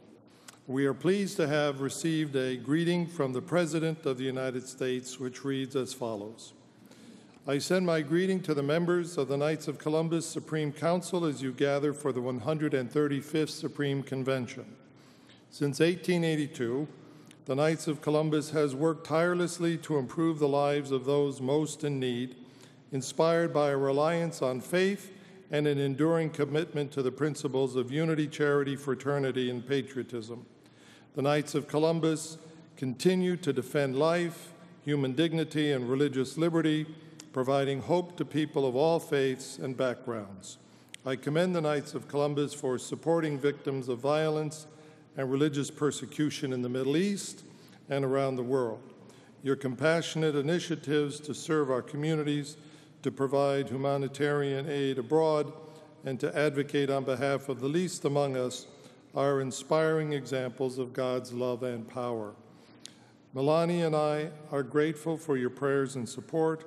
We send special thanks to Supreme Knight Carl Anderson and Supreme Chaplain Archbishop William E. Laurie for their devout leadership, and we wish everyone a memorable convention.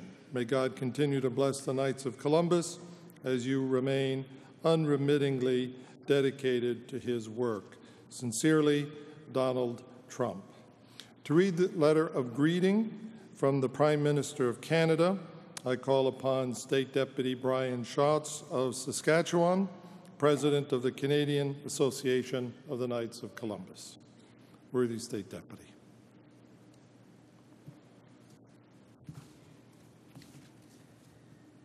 It is with great pleasure that I welcome you to the 135th Supreme Convention of the Knights of Columbus.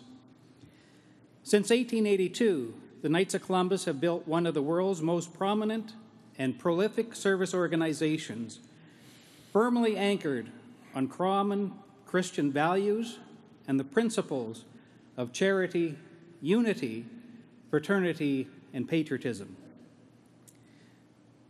Millions of Knights have embraced the generosity of spirit that underlines this organization, and through their works, many of the globe's most vulnerable people have benefited from their acts of charity and kindness. In Canada, the Knights of Columbus have a long history of philanthropy and of service. For example, when Canadians decided to welcome Syrian refugees to our shores, our community of Knights acted quickly to ensure that many of our newcomers had access to the resources they needed to settle into their new lives. Most importantly, however, they acted to build bridges of solidarity with those who were displaced from their homes, a true testament to the humanitarian culture of this organization. We take heart in the actions of the Knights to not only strengthen ties within the organization, but to also extend a friendly hand to those of all backgrounds. As you gather for this annual convention, I hope that you take a moment to reflect on your ability to effect positive change through your outreach and good works. Thank you to the organizers of this remarkable event and to all of you who are in attendance to support the humanitarian goals of the Knights of Columbus. Please accept my warmest welcome and best wishes for a memorial convention. Justin Trudeau, Prime Minister of Canada. Thank you very much, worthy State Deputy. And now to read the greeting from the President of the Philippines, I call upon Supreme Director Jose Reyes of Luzon North.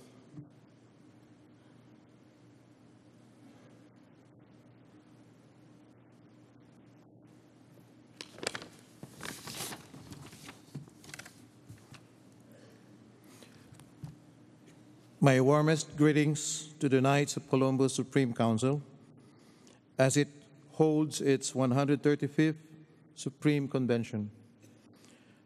For more than 100 years, the leaders and members of the Knights of Columbus have come to manifest their faith through their unceasing pursuit of charitable and humanitarian endeavors.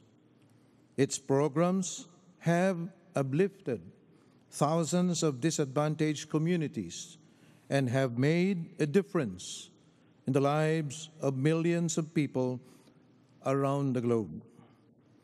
This convention, which seeks to evaluate the organization's present activities and priorities, as well as look into future initiatives, is therefore most welcome.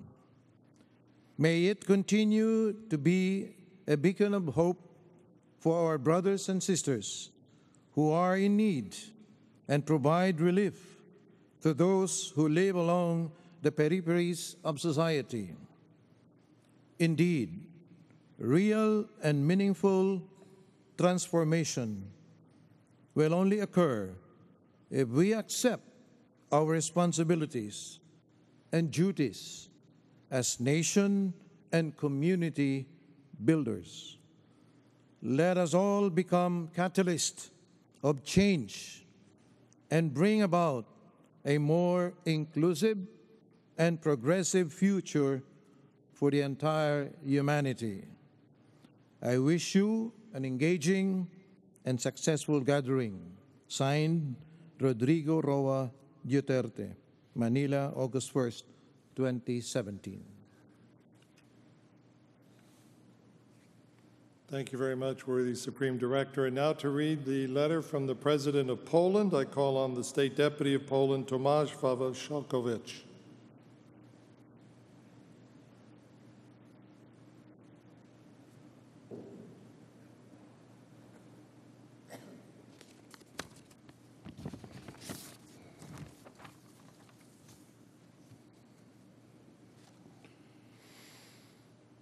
Organizers and participants of the 135th Supreme Convention of the Knights of Columbus, distinguished and honorable organizers and participants. As President of the Republic of Poland, I have the honor to pass cordial greetings to all the organizers and participants of the 135th Supreme Convention on the Knights of Columbus held in St. Louis, Missouri. For the last 135 years, the Knights of Columbus have been following and propagating the teachings and values of the Catholic Church, including but not limited to a wide range of charitable programs and initiatives. These values and teachings have always been close to the hearts of the Polish people and the Republic of Poland. The theme on this year's Supreme Convention, Convinced of God's Love and Power, highlights the importance of sharing the virtues inscribed in the Holy Bible and underlines the relevance of placing trust in God in our daily lives. I am content that the Knights of Columbus have been present in Poland since 2006. Over the years, the Knights have helped to strengthen the ideas of patriotism, unity, brotherhood, and mercifulness among the Polish nation. Equally importantly, the Knights of Columbus were present during the World Youth Day, held in Krakow and throughout Poland in the summer of last year. The Knights organized numerous events in Mercy Center located at Tauron Arena, Krakow, included the meeting of Pope Francis with volunteers and members of the on organizing committee of Word of Day. Using the opportunity, I thank the Knights of Columbus for their service and dedication, and hope to see a further expansion of activities in the Republic of Poland. Once again, I would like to pass on kindest regards to all the organizers and participants of the Supreme Convention of the Knights of Columbus in St. Louis, Missouri, and wish you an unwavering determination in your noble mission of spreading Christian values in the modern world. With best regards, Andrzej Duda, President of the Republic of Poland. Thank you very much, worthy State Deputy. And now please join me in expressing our appreciation to the heads of state for their greetings to us.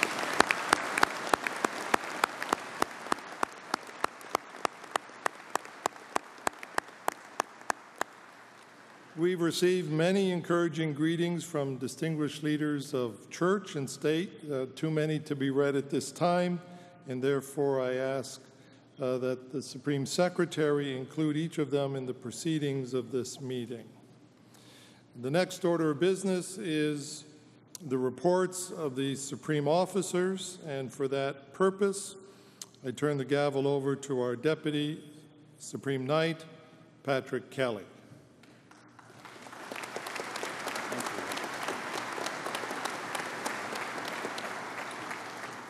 Your Eminences, Your Beatitude, Your Excellencies, Reverend Clergy, Supreme Directors, my dear brother knights, ladies, and guests, it is my very great honor as Deputy Supreme Knight to present, for the purpose of making his annual report on the state of the order, our worthy Supreme Knight, Carl A. Anderson.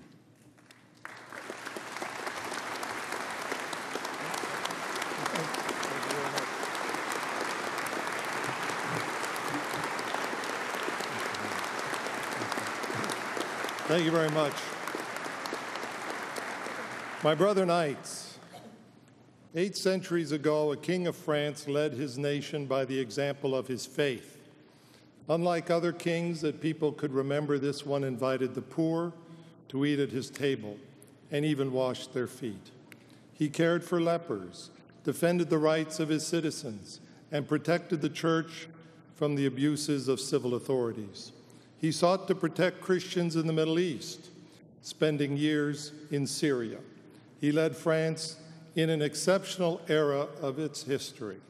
He was considered the first among equals of the monarchs of Europe and was called upon to settle disputes beyond his own kingdom.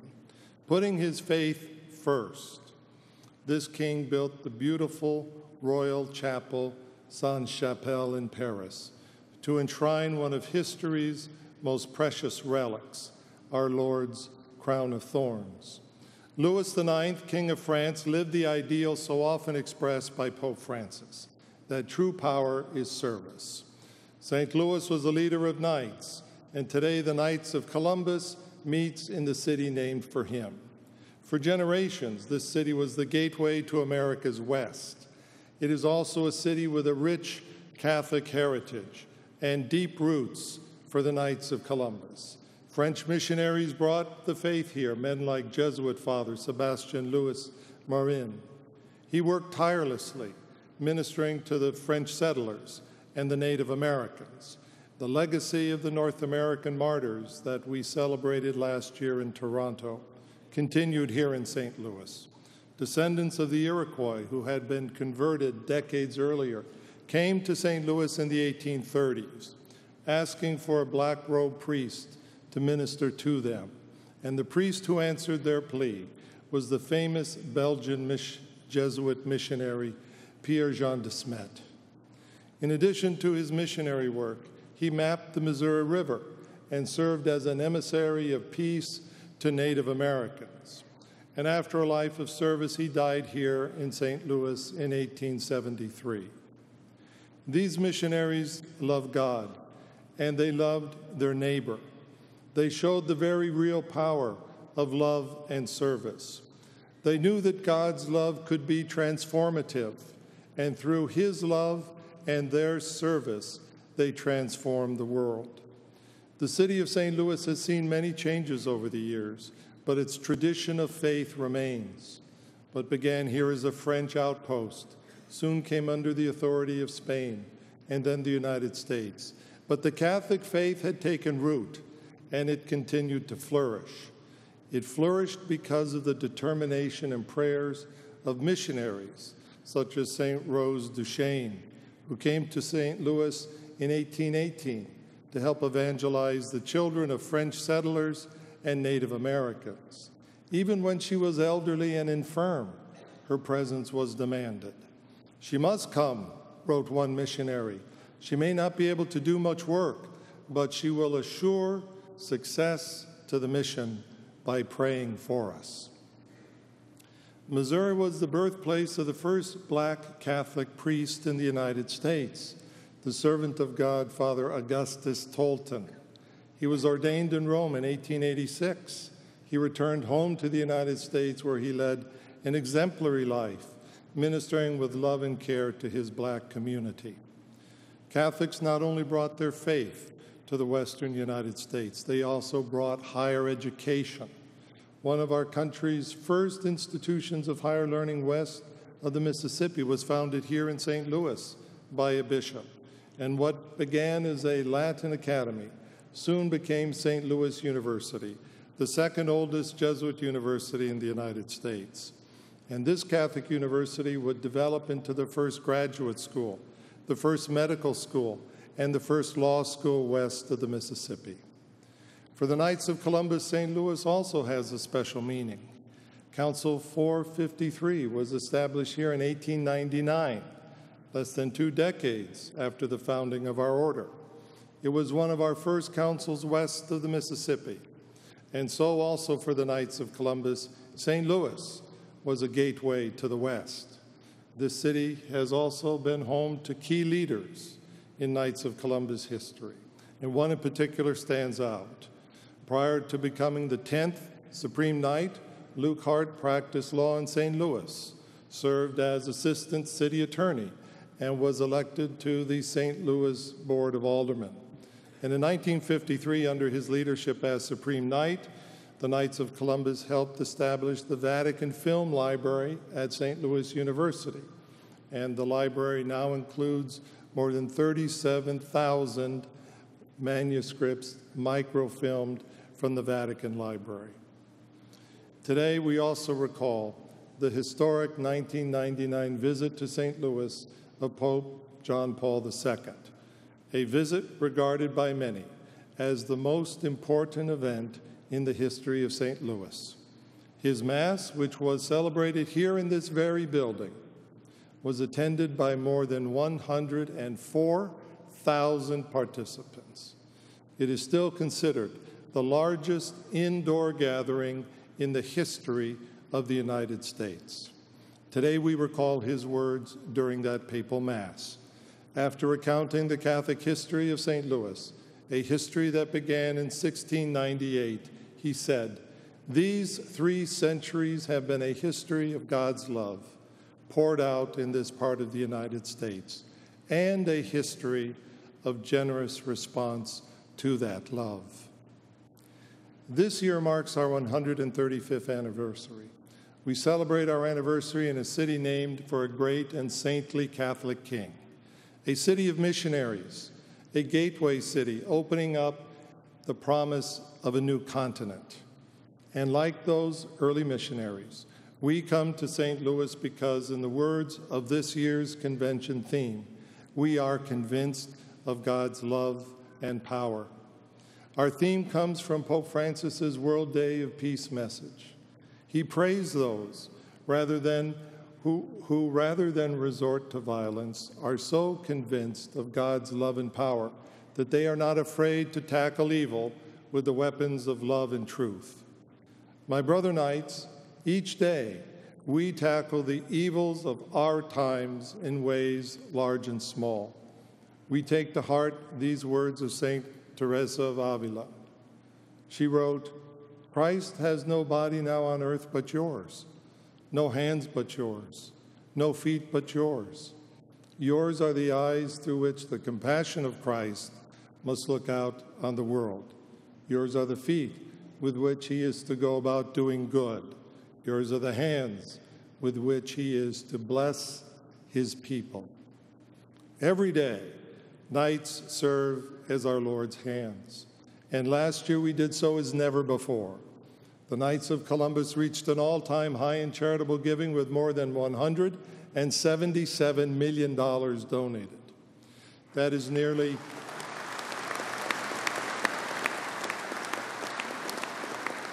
$2.5 million more than in 2015. And over the past decade, we have donated more than $1.6 billion.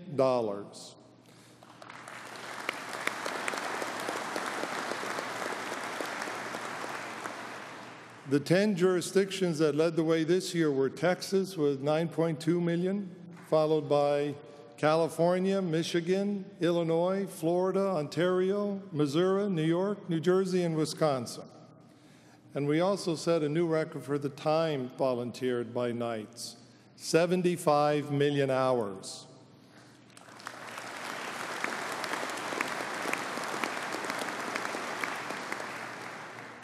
Each Knight spent on average 39 hours volunteering.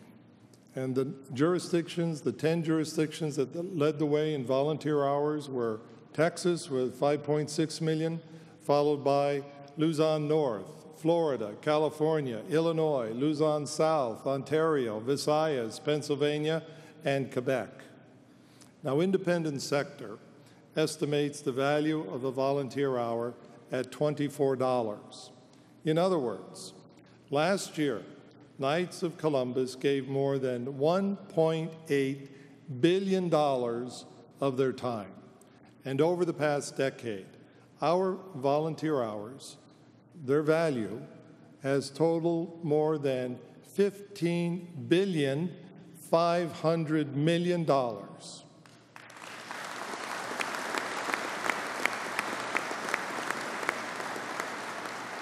These overall numbers are impressive, but these numbers are impressive all the more because they reflect countless individual acts of kindness and love. It is the lives changed more than the numbers that show what we do as Knights. Most of our charitable work is done in the large and long-established jurisdictions of the United States, Canada, and the Philippines. But councils around the world, including in nations where the Knights of Columbus is new, also contribute in impressive ways.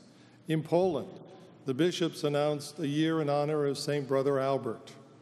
Early in his life, Brother Albert Szymilowski had been an acclaimed artist, but he left everything to serve the poor. And on the feast day of St. Louis of France, he took religious vows and founded a religious community known as the Servants of the Poor. So to support the year in his honor, our Polish State Council organized a national pilgrimage of his relics to 100 parishes throughout Poland. And during the tour, the Knights collected blankets and sheets to be distributed to the poor by the Albertine Sisters and Brothers. In Lithuania, Knights, together with the Archdiocese of Vilnius, translated the orders Building the Domestic Church books and printed 50,000 copies that were distributed to parishes throughout the country. In Ukraine, Council 16-417 raised awareness for disabled veterans and collected funds and materials to help their families. In Korea, Knights from Council 16,000 assist immigrant workers with donations of basic necessities, and they also provide scholarships for the children of refugees from North Korea.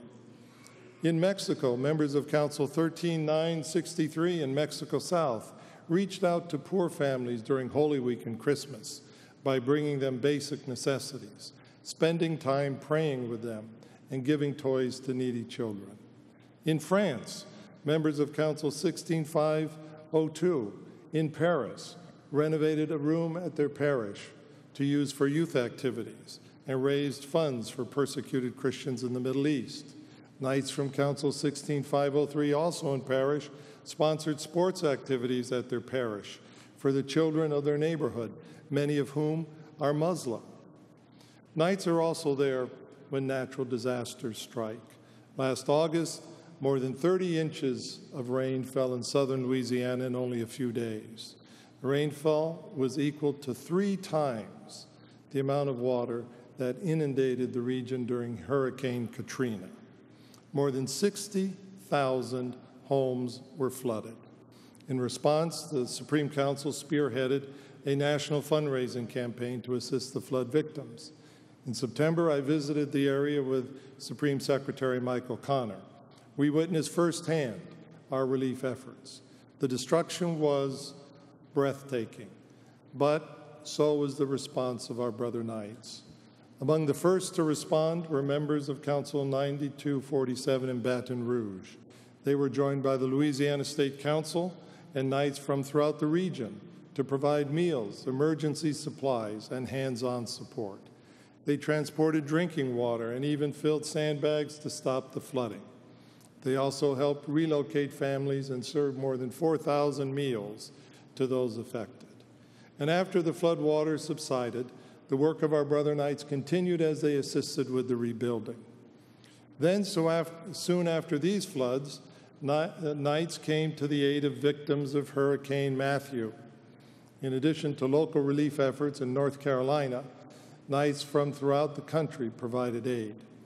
Knights of Columbus Charities raised more than $100,000 for emergency relief. Hurricane Matthew hit the Caribbean as well, and Brother Knights in Puerto Rico purchased and shipped bottled water to victims in Haiti. Now, some disasters capture national or international headlines. Others attract little attention, but are no less devastating to their victims. In both cases, Knights turn out to help. For example, after a destructive apartment fire in Littleton, Colorado, Knights from Council 3340 worked evenings preparing dinner for those displaced by the fire. When our neighbors are in need of other help, Knights respond. And one of the greatest examples of this is our Knights of Columbus Coats for Kids program. This initiative started in the winter in 2009, and since then we have distributed nearly 395,000 new winter coats.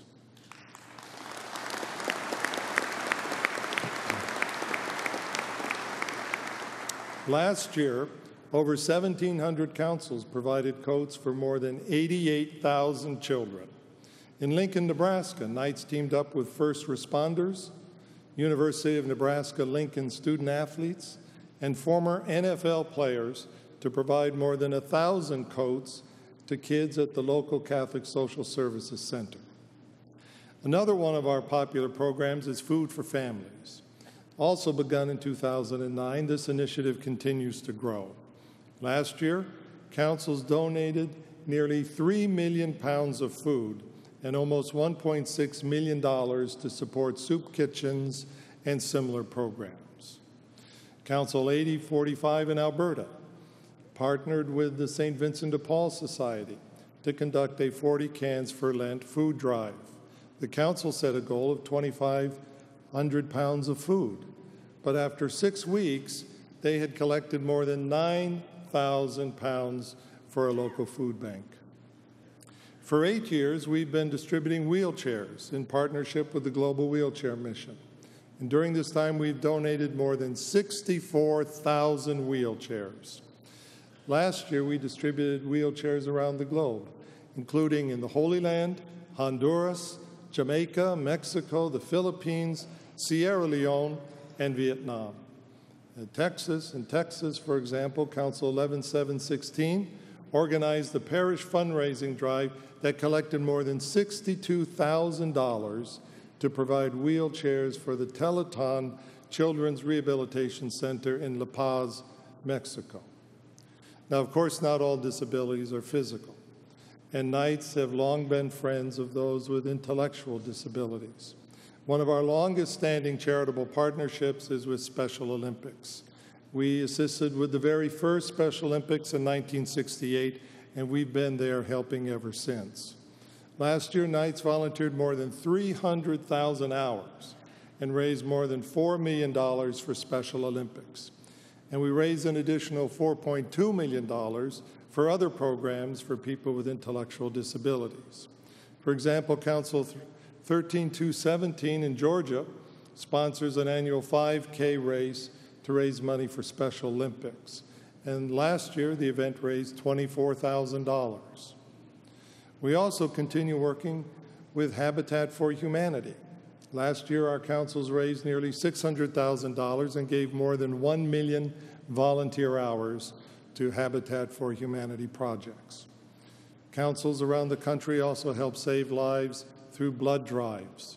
Last year, more than 400,000 blood donors participated in Knights of Columbus-sponsored blood drives. But this year, one blood drive in particular stands out.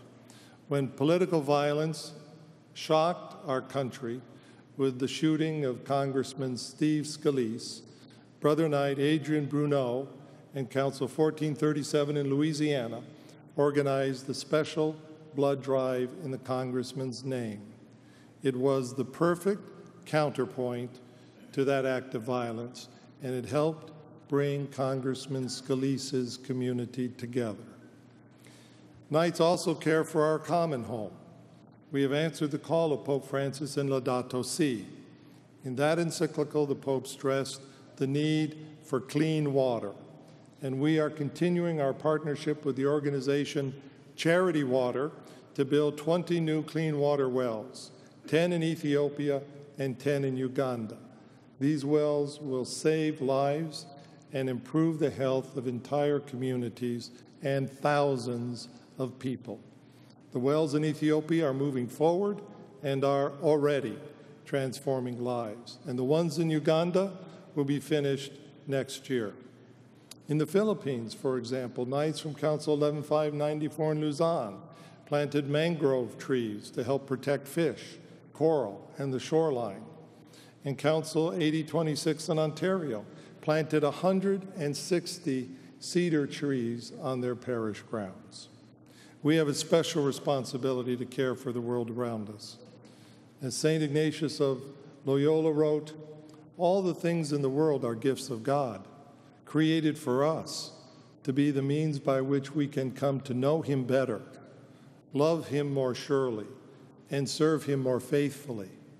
And one of the ways we serve Him faithfully is to be good stewards of His gifts. As preparations are underway for the Super Bowl, Anthony Munoz, one of the greatest NFL players of all time, joined the Knights of Columbus to promote a character-building sports camp in Houston for approximately 150 children. And recently I had the privilege of introducing a delegation of Pro Football Hall of Fame members to Pope Francis during a special audience at the Vatican. The delegation included Jerry Jones, Franco Harris, Ronnie Lott, Jim Taylor, Curtis Martin, and Chris Dolman. And we will continue to find ways to team up with great athletes who are also great men of character.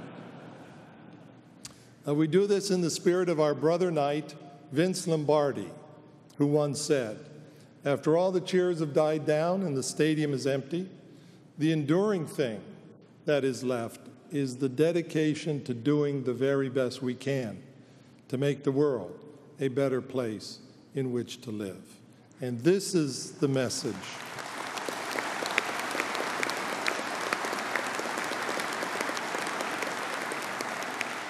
This is the message we want to transmit to our youth through partnership with great athletes.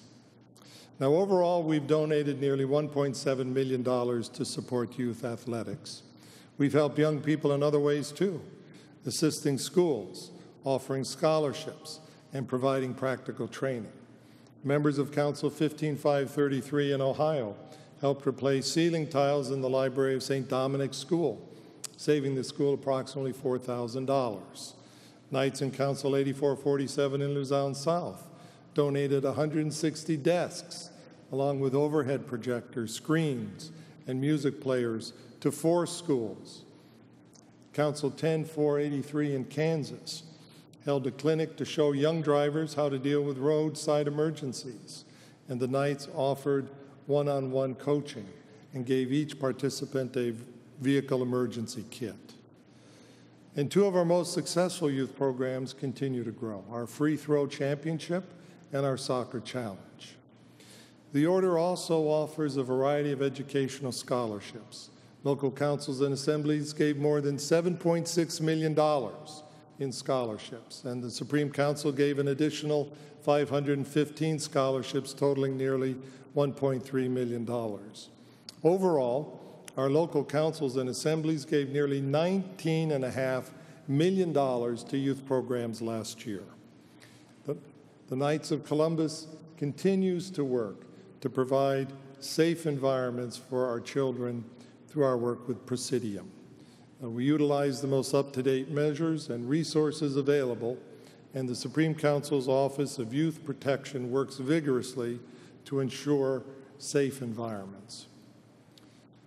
Last July, we sponsored the site for English-speaking pilgrims attending World Youth Day in Krakow.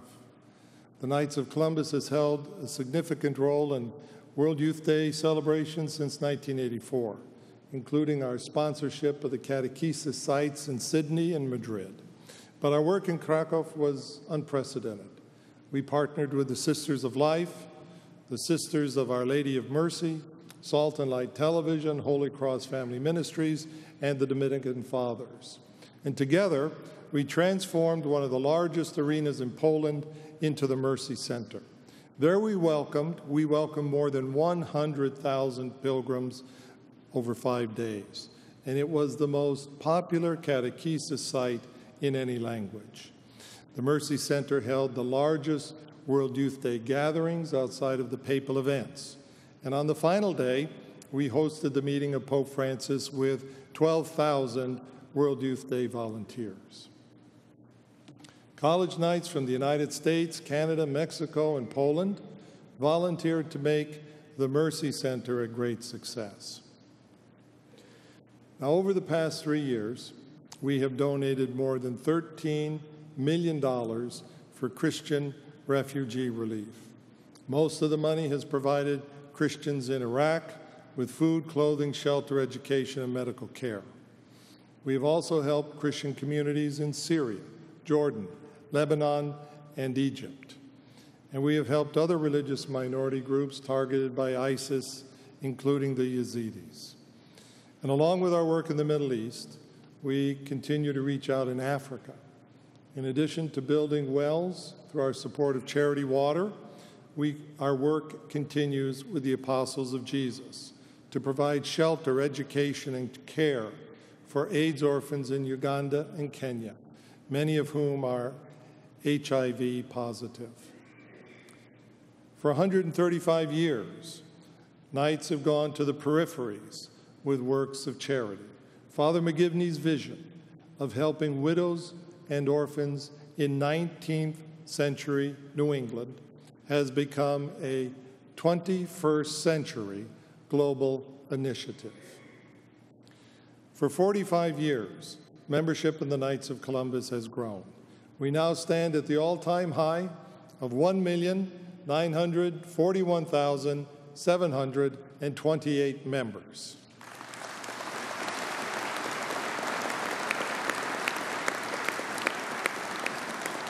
This is an increase of more than 23,000 members over last year. And along with these new members, we've added 279 new councils for a new high of 15,589 councils.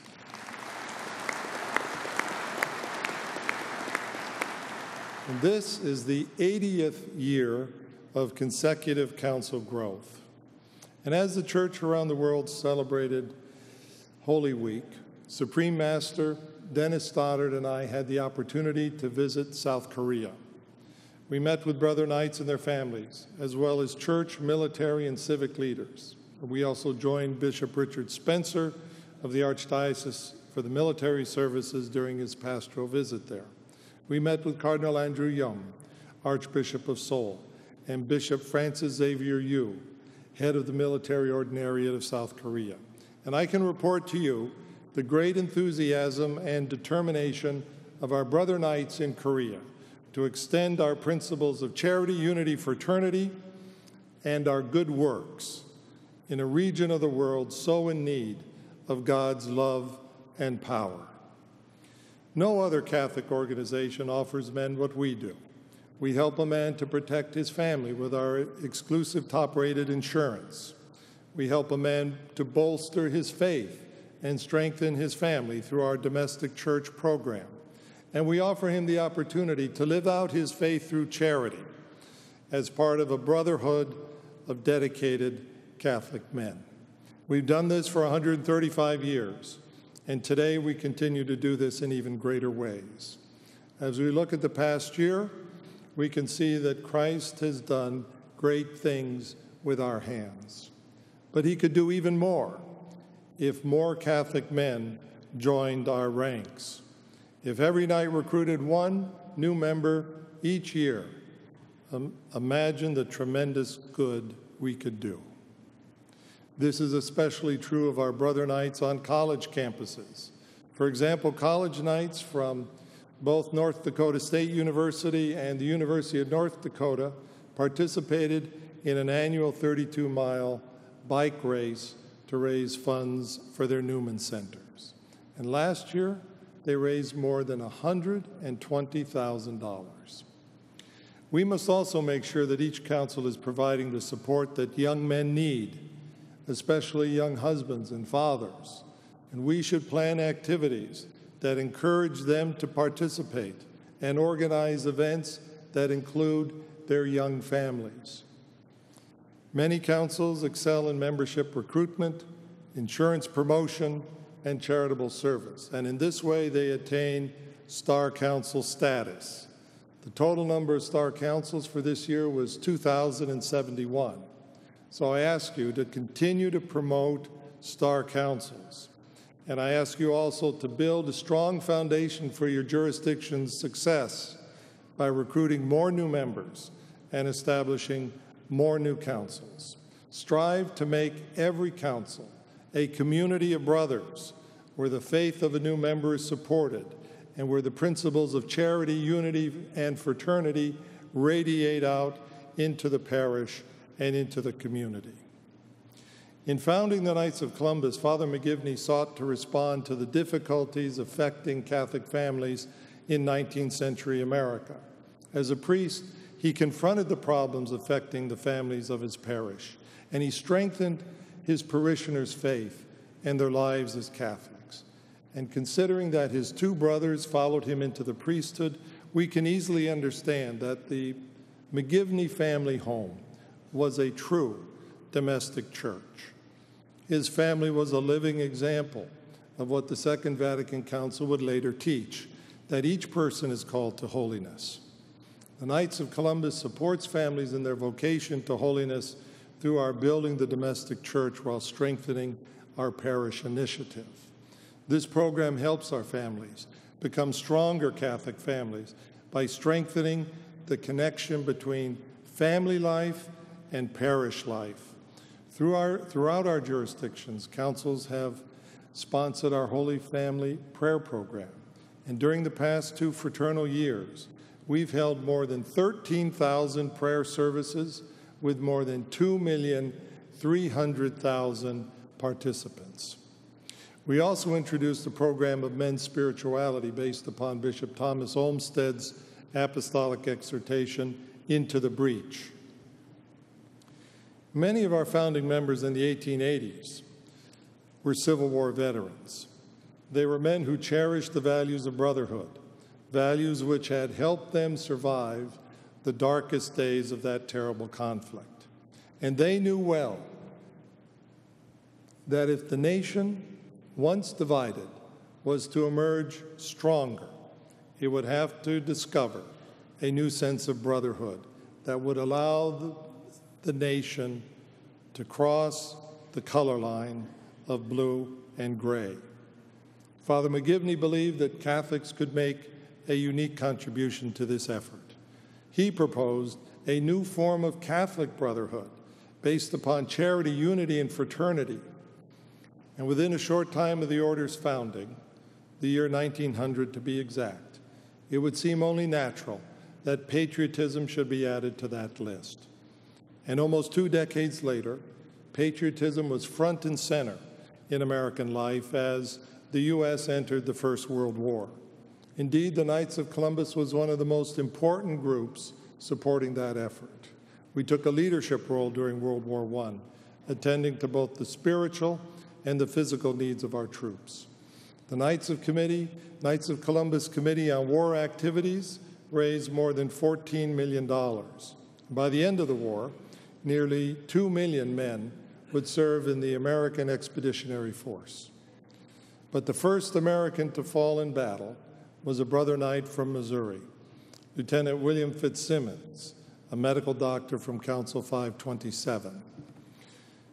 We provided Catholic chaplains, and more than 2,000 Knights of Columbus, nicknamed Caseys, volunteered to manage our Army huts. And one of those Caseys who ran one of our largest centers in France was named Thomas Dwyer, a lawyer from here in St. Louis. 2 of our most famous volunteers were Jack Hendricks, manager of the St. Louis Cardinals, and Chicago Cubs second baseman Johnny Evers. And Brother Evers made national headlines when just before leaving for France, he announced that he'd soon be playing baseball in Berlin.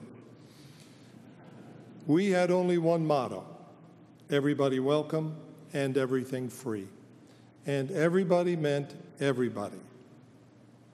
A soldier's uniform was the only ticket he needed to enter any of our centers. And during a time when the U.S. military was still racially segregated and religious prejudice was not unusual, the Knights of Columbus did not draw the color line, nor did we apply a religious test of any kind. Here is how a report at the time described our work. The Knights have attended the soldiers in their time of trouble. They have helped make them to good use of their moments of leisure. They have knelt by their side on the battlefield, and when no priest was to be had, they have taken the dying lad's last message, encouraged him in making his act of contrition. And when all was over, they have closed his eyes. And in times of military stress, they have taken food to soldiers in areas which the commissary had been unable to reach. The effect of our work was profound. Many men from non-Catholic areas first experienced Catholicism through the charity they received at our U.S. Army huts. And the Knights of Columbus Museum is now commemorating the 100th anniversary of America's entry into the war with a new exhibit entitled World War I, Beyond the Front Lines, which will run through the end of next year. Our proud tradition of serving our military continues today. Through our collaboration with the Archdiocese for Military Services, we've provided more than 600,000 copies of our Armed with the Faith military prayer book. We've also provided 65,000 copies of a similar bilingual prayer book for Canadian forces. We continue to support the co-sponsored seminarian program with the Archdiocese for the Military Services USA. We started with a 5-year pledge of $1 million. And not only did we meet that goal in 2015, but we continued with an additional contribution of $400,000. And thanks to the generosity of Fourth Degree Knights, I am pleased to announce that we will make a further donation of $200,000 next year, bringing our support of Catholic chaplains to $1.6 million.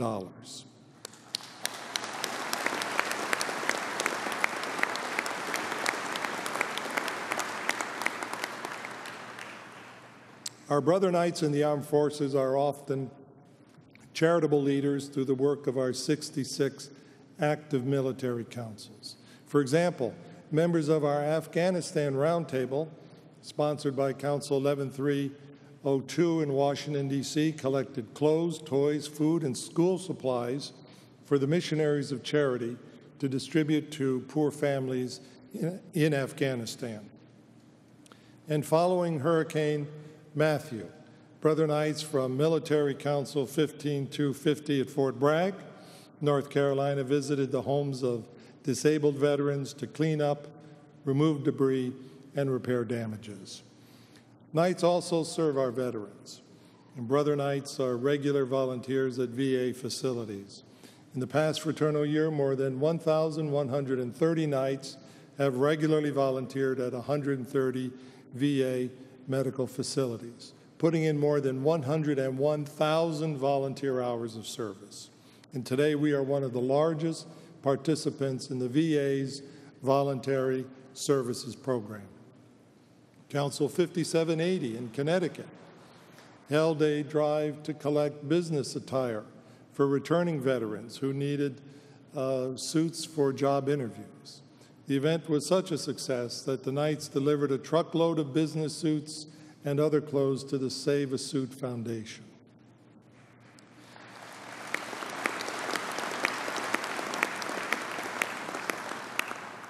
Last year, I reported on U.S. Army Captain Luis Avila. When Captain Avila encountered an IED while serving in Afghanistan, his life changed forever. And although he survived, his injuries made even the simplest tasks nearly impossible.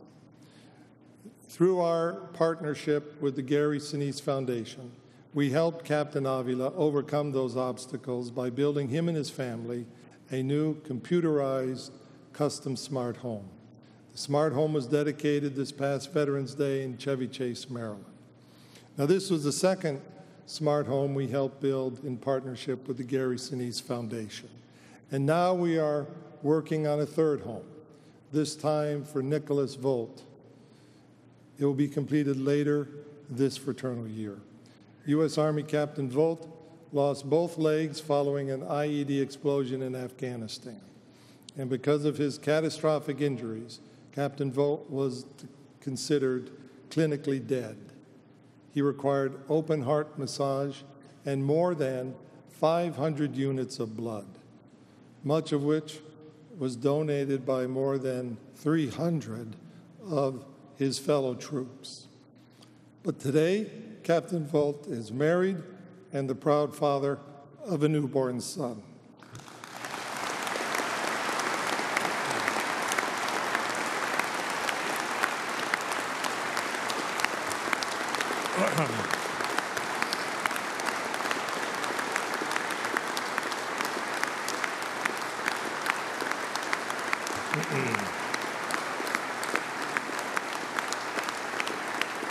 So the Knights of Columbus is proud to support this American hero. This year, we again join the Military Archdiocese in sponsoring the annual Warriors to Lourdes pilgrimage to France. 192 participants, including wounded soldiers, caregivers, military personnel, and chaplains, traveled to France. And many of our programs that serve our active military and our veterans are led by our fourth-degree Knights. But along with this work, we also conduct various activities that promote love of country. For example, Assembly 2594 in Colorado organized a speech contest at a local Catholic school on the theme, What the Flag Means to Me. Participants delivered their remarks in front of the assembled student body, and the winners were presented with a monetary prize. In the past fraternal year, 17,689 Knights advanced to the fourth degree, bringing the total of Sir Knights to 358,907. And during that time, 81 new assemblies were established, making their total 3,412. Throughout the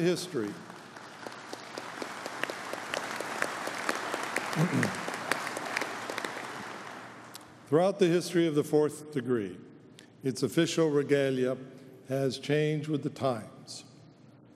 In 1940, the white tie, tails, and top hat changed to the tuxedo chapeau, and cape that we know so well.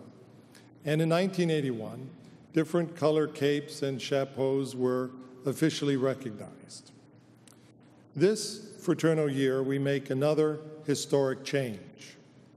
The Board of Directors has decided that the time is right for a modernization of the fourth degree uniform. And this morning at the opening Mass of our Supreme Convention, our Vice Supreme Masters processed in wearing the new uniform of the fourth degree. Beginning today, the uniform of the fourth degree is a blue blazer with fourth degree emblem, dark gray slacks, a blue fourth degree tie, white shirt, and a black beret with the fourth degree emblem. On a limited basis, assemblies may choose to continue using the traditional cape and chapeau for color corps at public events and honor guards in liturgical processions. However, the preferred dress for the fourth degree, including color corps and honor guards, is now the new uniform of jacket and beret.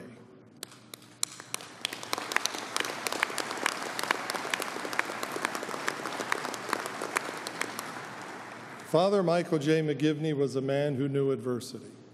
At St. Mary's Parish, he saw and shared the suffering of families that had lost their father and breadwinner. Day in and day out, Father McGivney was a true parish priest to his people, accompanying them during times of hardship and tragedy.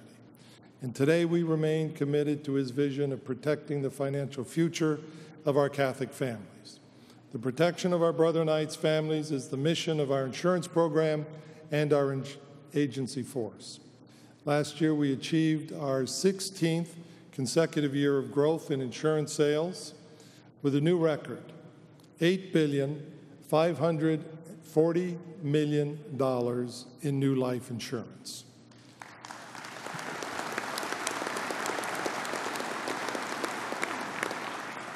The Knights of Columbus now has $105 billion of life insurance in force, a $50 billion increase in the last decade, and a 4.4% increase over last year.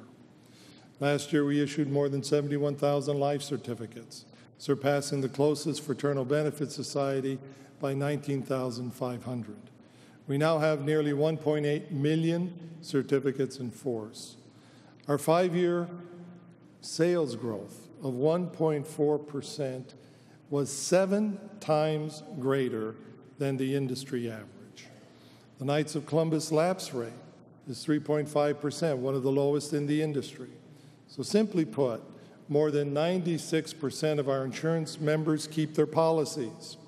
That is the best message, the best method and measure of customer satisfaction.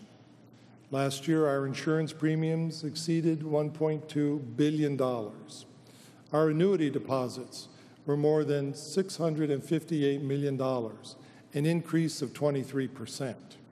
And we paid nearly $253 million in dividends. But the best indicator of our financial strength and stability is our surplus. And our $1.95 billion surplus provides rock-solid protection for our policyholders. We continue to earn AM Best's highest rating of A++ Superior, and we are also among the small group of companies to have received the highest rating given to life insurers in America by Standard & Poor's. These ratings are achieved by only a few select companies that show exceptional performance. And on this year's list of Fortune 1000 companies, we were number 880. These impressive sales numbers and the overall success of our insurance program is due in large measure to the commitment of our more than 1,500 agents. Our agents are all Brother Knights who are dedicated to the principles of the order and to serving our families. When a Brother Knight buys a Knights of Columbus insurance policy or an annuity, that money goes to work for his family and for the order. And again this year, we achieved great success in the performance of our investments. On average, we invested more than $12 million each day. And our total investments increased by $1.4 billion, and we earned $956 million of investment income. Our net investment yield for the year was 4.26%. Our total assets increased to $23.6 billion, an increase of $1.4 billion over last year. And our surplus increased by $108 million to a total of $1.95 billion. And our income after realized capital gains total $89 million. So in the low interest rate environment of the past decade, these achievements stand as a testament to the excellence of our investment department. And they also stand as a testament to something else. We invest only in ways that are consistent with our Catholic principles. We believe that the guiding philosophy and ethical standards of the companies in which we invest matters. And so, for example, we refuse to invest in companies involved in abortion, contraception, embryonic stem cell research, or pornography. And I am proud to report to you that this investment strategy is not only ethical, but it is successful. We do not sacrifice our ethics in order to chase profits. On the contrary,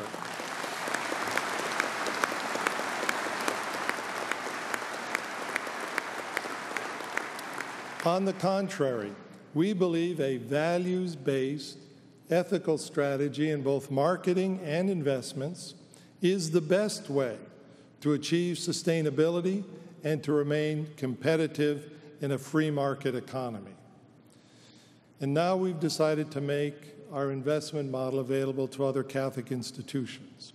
In 2015, we built on our investment team's long-term success.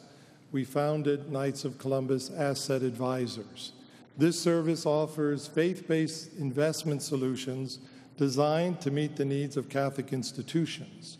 And we do this with portfolios managed by the same staff that has managed the Order's assets so well for so many years.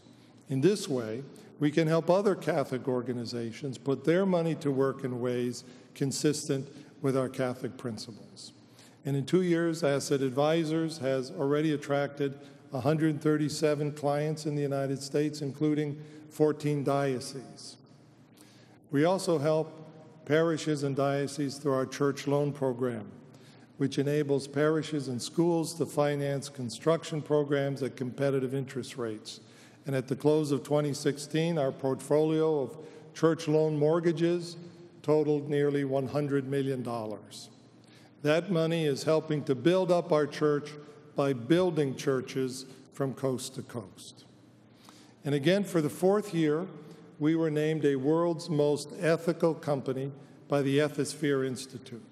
We were one of only 3 life insurers to earn this designation, which was awarded to only 124 companies around the world, companies that strongly promote business ethics.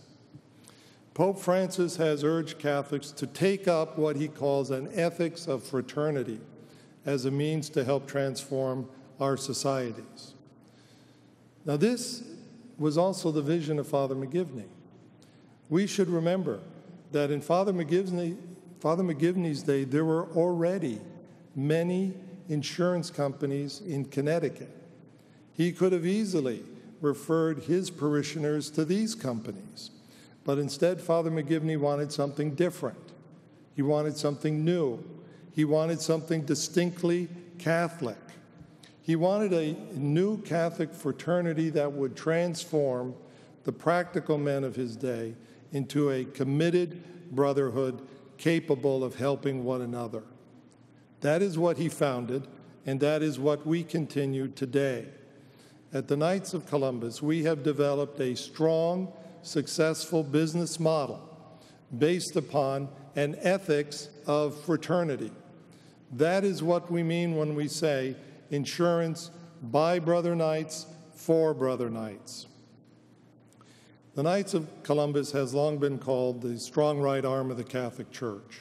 And this has been true at every level, from the smallest parish to the Vatican. Our mission is simple. Whether it is a pastor or a bishop or even the Pope who needs our help, the Knights of Columbus is there and responds. And we have done that for 135 years. And we do this because first and foremost, we are men who love our church. Sometimes we also have the opportunity to be part of an extraordinary celebration of our faith. Last month, I had the opportunity to give a keynote address at the Convocation of Catholic Leaders on the joy of the gospel in America. The convocation was inspired by Pope Francis's apostolic exhortation, Evangelii Gaudium. The U.S. Conference of Catholic Bishops convened this meeting of more than 3,000 leaders from Catholic organizations and dioceses. And there were many impressive aspects of this meeting. But to me, one of the most important was the evidence that the Knights of Columbus in every diocese throughout our country is already bringing the joy of the gospel to millions of our fellow Catholics and those outside our church by our works of charity. Today we have a leadership role in the great mission of our church to build communities where people truly care for one another and where the light of the gospel shines more brightly in our families and in our parishes.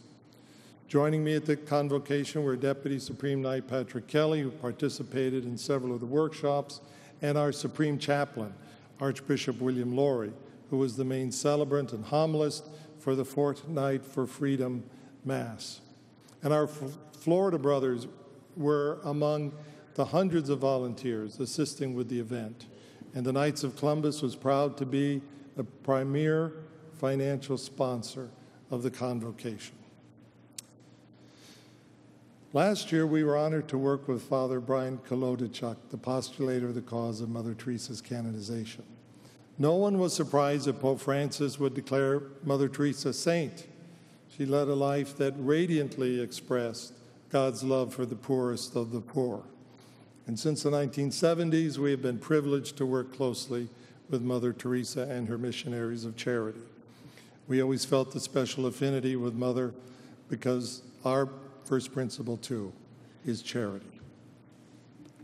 We commissioned the portrait of Mother Teresa displayed on the facade of St. Peter's Basilica during her canonization as a gift from the Knights of Columbus to the missionaries of charity. It was painted by the renowned American artist, Chaz Fagan. And our gift also included the printing of more than 1 million prayer cards bearing her new image. These were distributed at her canonization and were hand-carried by her sisters back to communities around the world. In February, I had the privilege to meet privately with Pope Francis to discuss the activities and the priorities of the Knights of Columbus. He thanked the order for our works, especially those on behalf of persecuted Christians in the Middle East. And at that time, I presented the Holy Father with the earnings from our Vicarious Christi Fund in the amount of $1.6 million. Since that fund began in 1981, it has allowed us to give the Holy Father more than $57.6 million for his personal charities.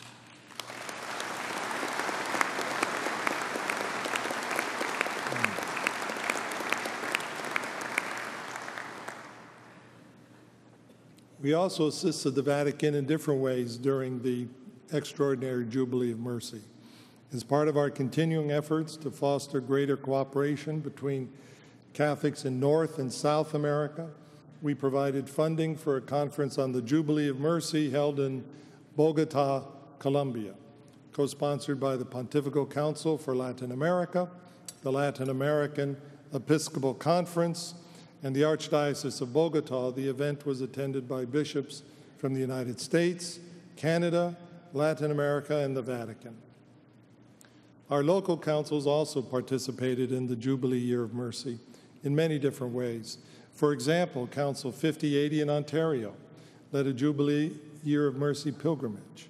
150 pilgrims traveled to St. Paul's Basilica to enter through the Holy Year door and say Mass. And then they traveled to St. Patrick's Church to pass through its holy door and pray the Divine Mercy Chaplet.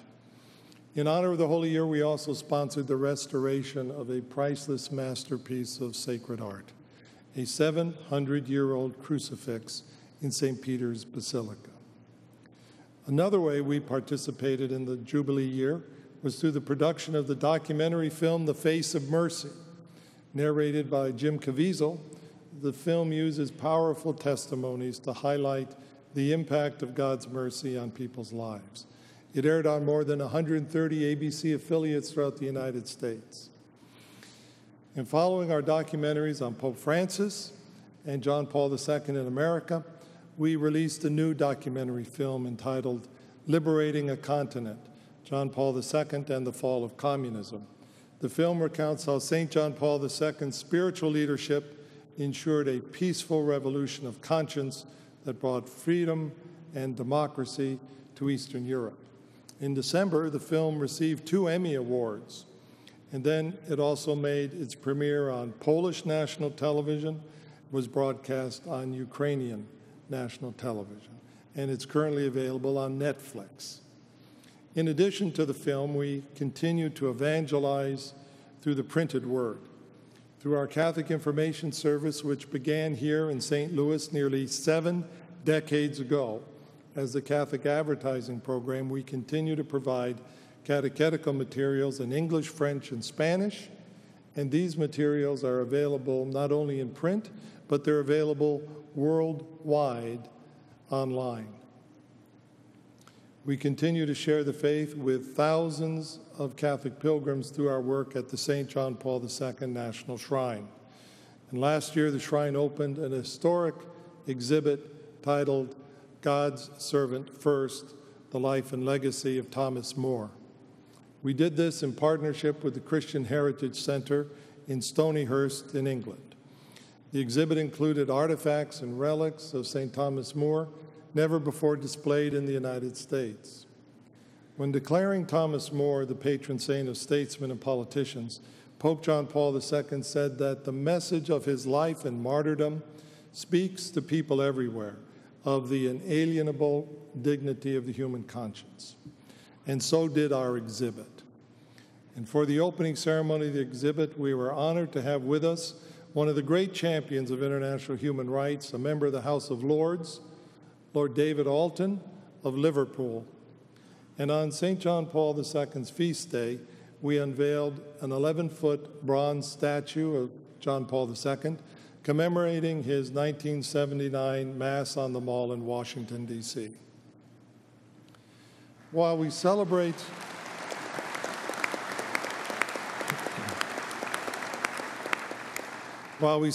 saints like Pope John Paul II and Mother Teresa, we continue to pray for the beatification of our founder, the venerable servant of God, Father Michael McGivney. His life, vision, and virtue inspired the founding of our great order, and his cause remains active at the Vatican. We should all continue praying for Father McGivney's intercession, and I would ask that any possible miracles or favors received through his intercession be reported to the Father McGivney Guild. We look forward this September 23rd to the beatification of Father Stanley Rother, martyr and missionary priest of the Archdiocese of Oklahoma City.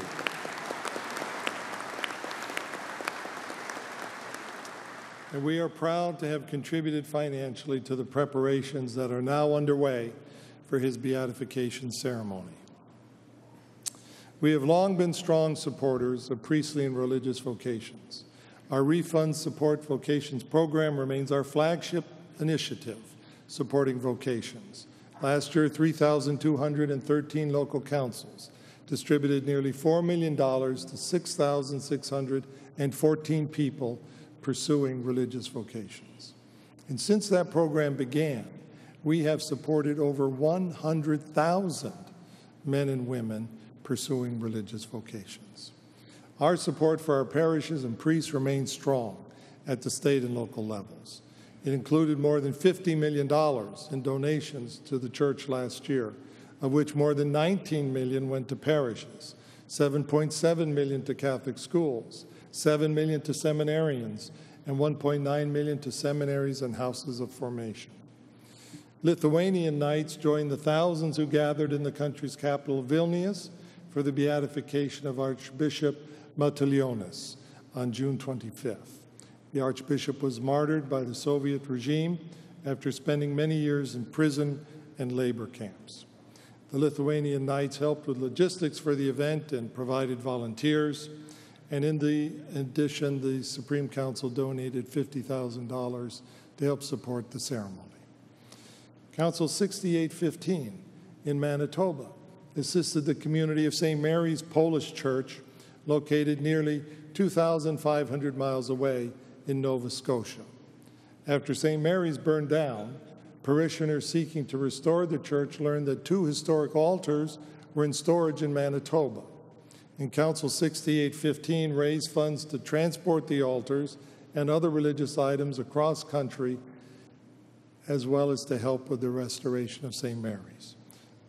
The Grand Knight and his wife even drove the altars to Nova Scotia in a cargo trailer. So now St. Mary's is now fully rebuilt with the historic altars.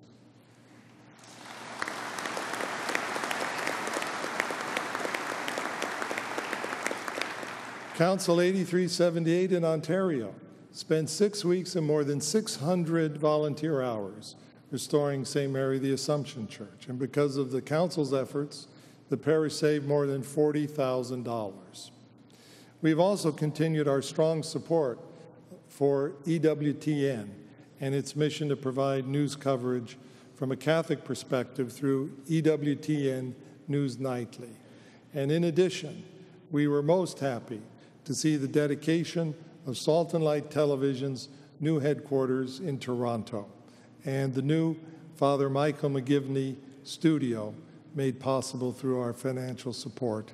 And we continue our strong partnership with Father Rosica and Salt and Light Television.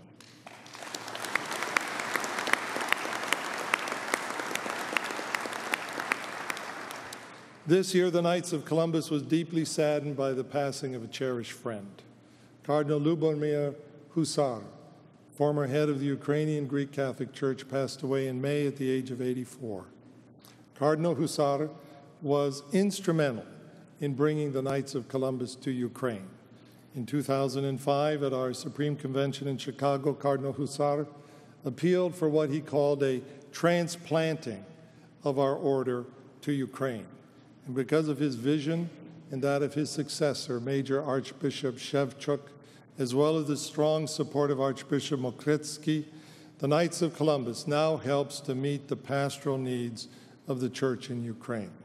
And on this occasion, I am pleased to report on the second All-Ukrainian Congress of the Knights of Columbus. At that event, Archbishop Shevchuk said this: "We know that Ukrainian knighthood is one of the highest ways to be a Christian, to testify to the courage, valor, and perfection of the Christian life in Ukrainian culture. Today, we warmly congratulate and pray for the knights who bear the name the Knights of Columbus." And I would ask His Excellency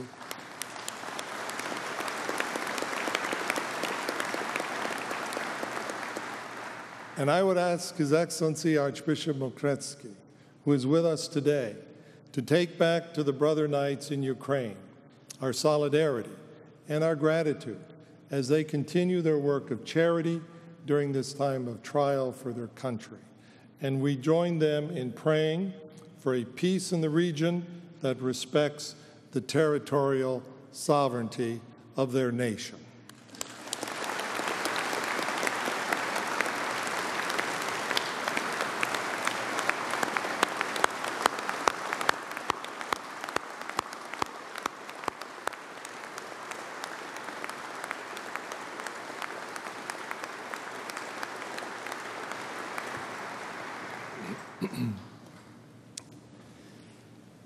The order also remembers in a special way the passing of Bishop Thomas V. Daly, the Bishop Emeritus of the Diocese of Brooklyn and our beloved Supreme Chaplain from 1987 to 2005.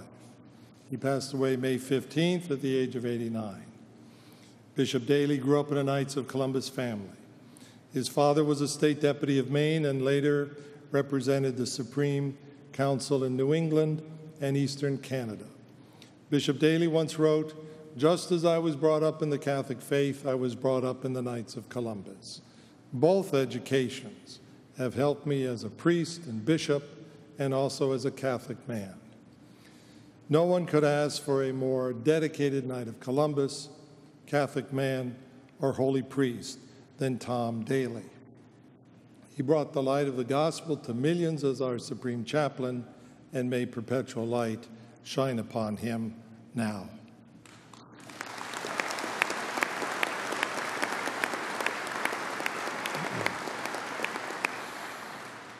Since 1882, Knights have had to answer the following question: can a good Catholic also be a good citizen?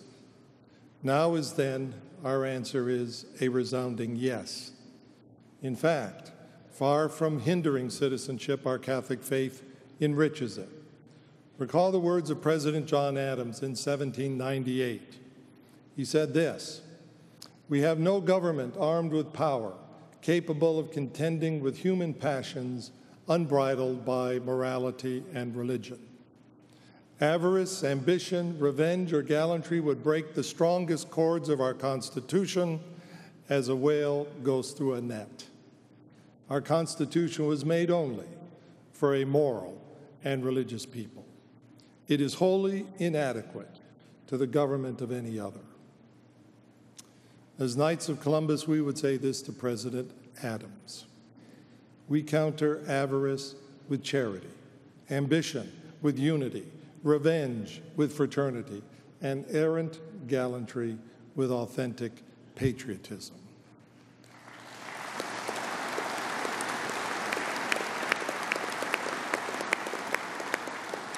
For us, faithful citizens are those who are so convinced of God's love and power that they are not afraid to tackle evil with the weapons of love and truth in the public square.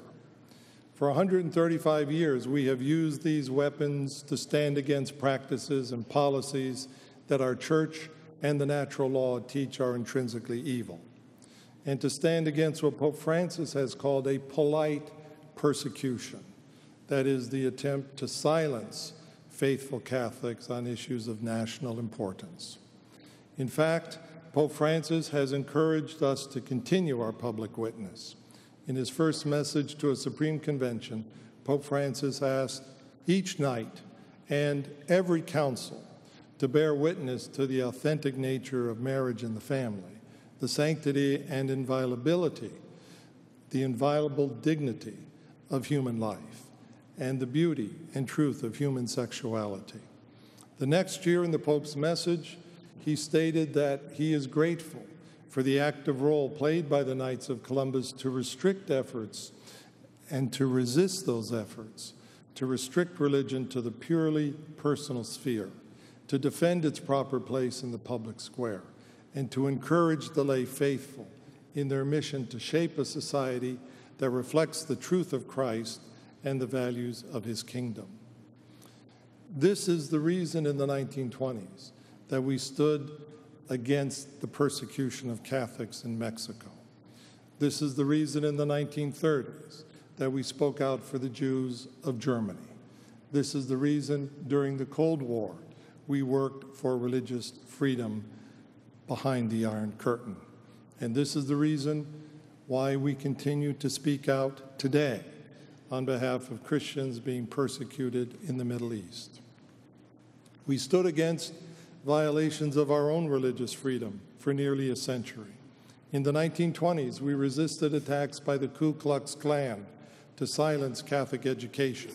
And at that time, we funded the lawsuit brought by the Society of Sisters after Klan-induced legislation outlawed Catholic schools in the state of Oregon. The case was successful before the U.S. Supreme Court, and it continues today to help ensure constitutional protection for Catholic education. And more recently, our financial support enabled the legal defense of the Little Sisters of the Poor as they took their case to the U.S. Supreme Court.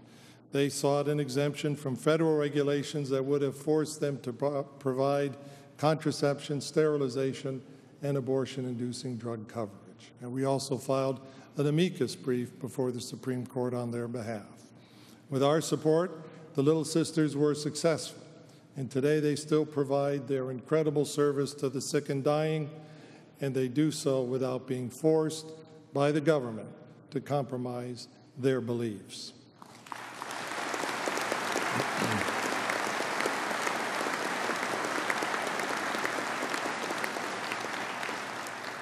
Last May, I was privileged to join the Little Sisters of the Poor, Cardinal Wuerl, Cardinal DiNardo, and other religious leaders in a White House Rose Garden ceremony as the President signed an executive order on religious freedom during the National Day of Prayer.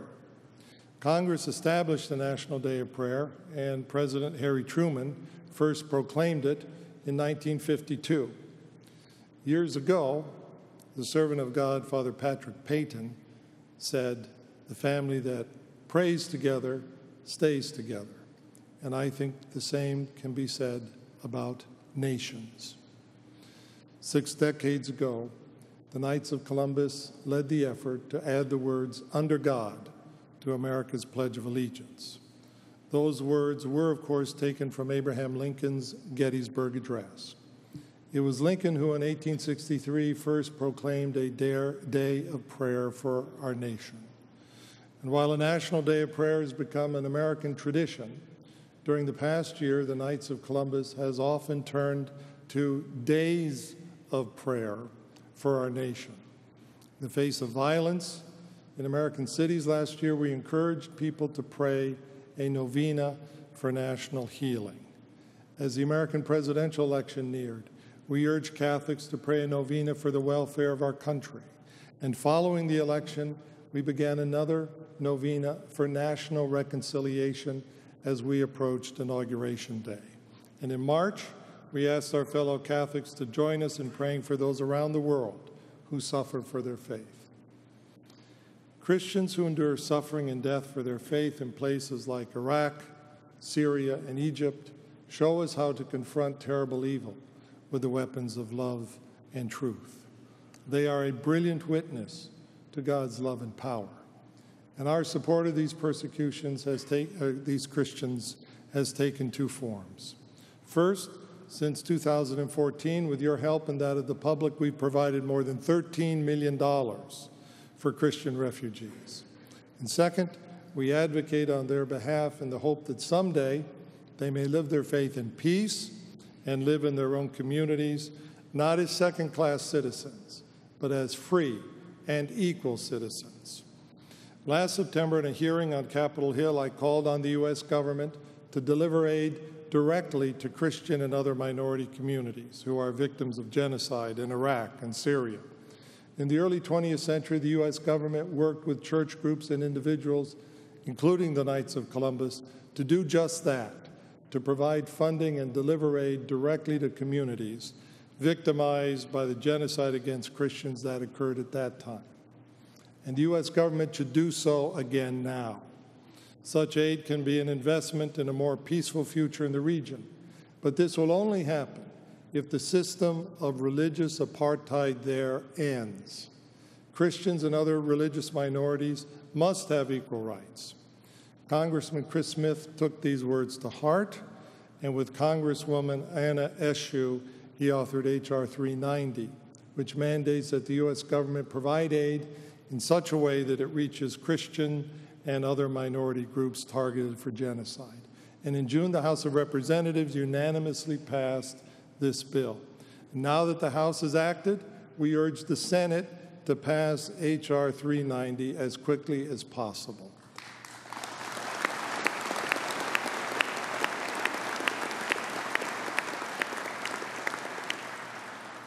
And the administration can and it should take steps now to ensure that aid reaches these communities before it is too late.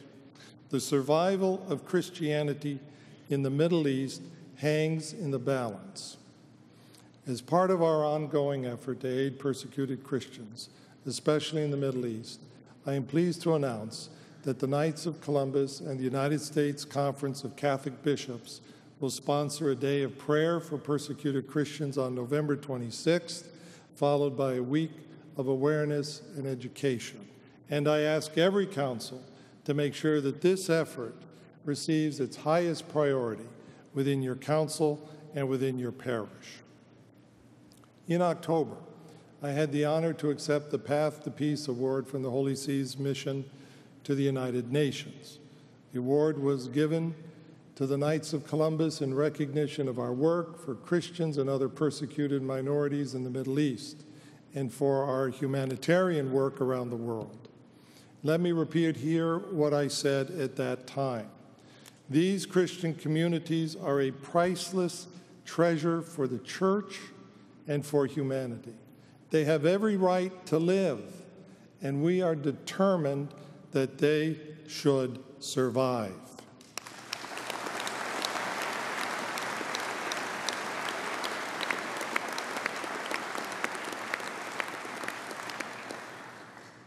Archbishop Warda of Erbil recently told us this: without the help of the Knights of Columbus, the Christians of Iraq would have disappeared. Thank you for standing with us. And as much as you have done for our people, I must tell you that the next 2 months are critical. We need your support now before it is too late, and we need it as never before.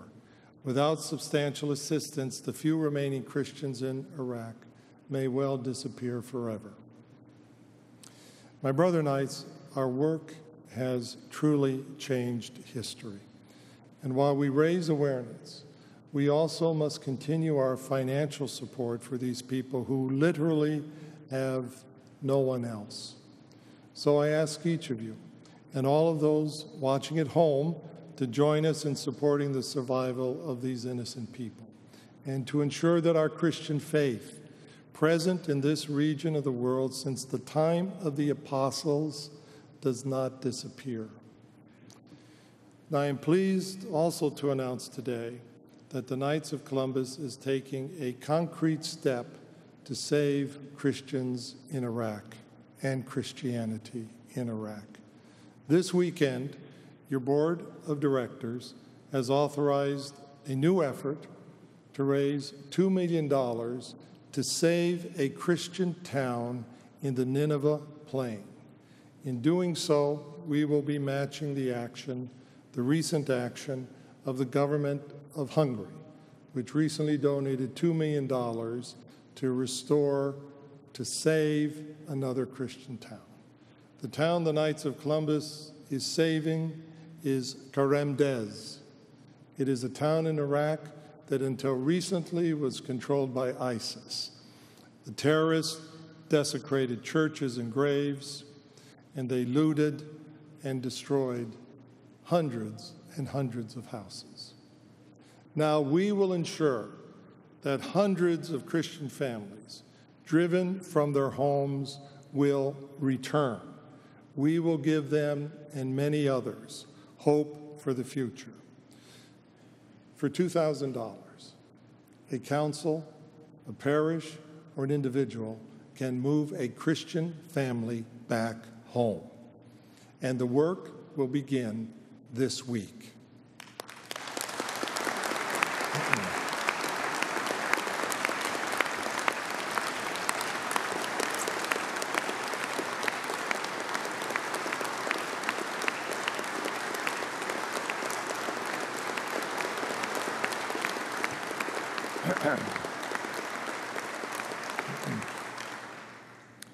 During the darkest days of World War II, almost a year before America entered the war, Winston Churchill gave one of his most important speeches. In it, he appealed to the United States for help. He said this: "Put your confidence in us.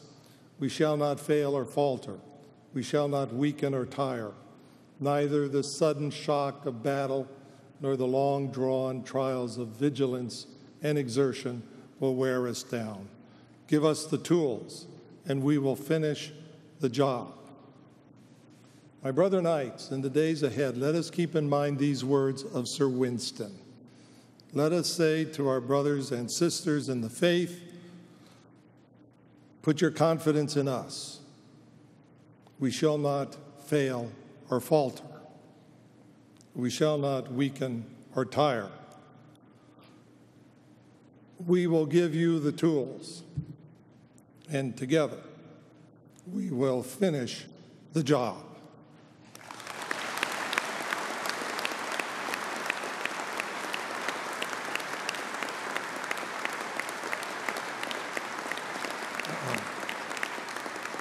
Father McGivney chose Christopher Columbus as our namesake.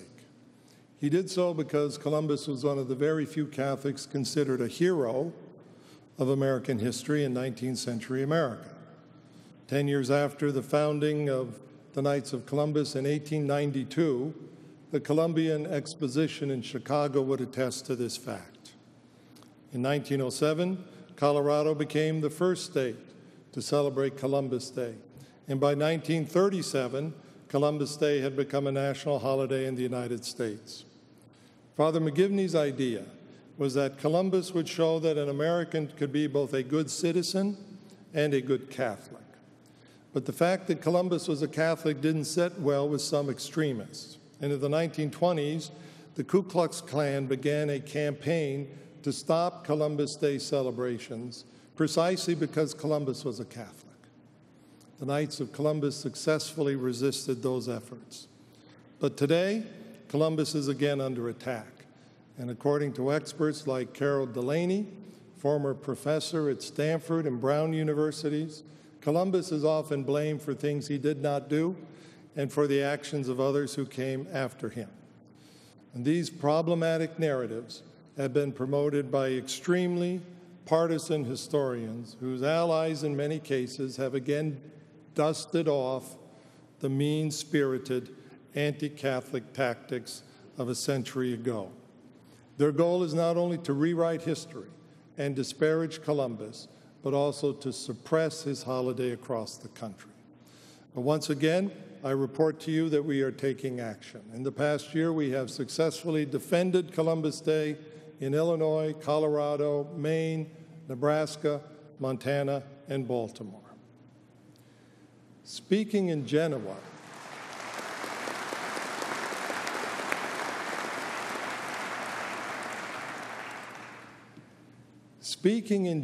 this spring, Pope Francis said this about Christopher Columbus.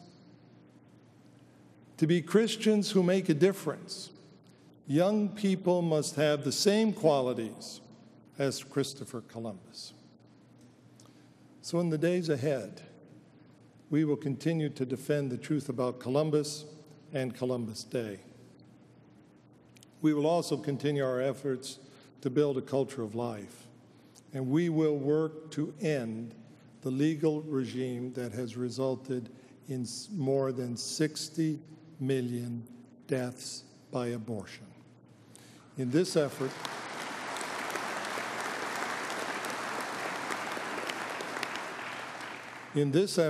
we will take the words of Pope Francis in Evangelii Gaudium to heart.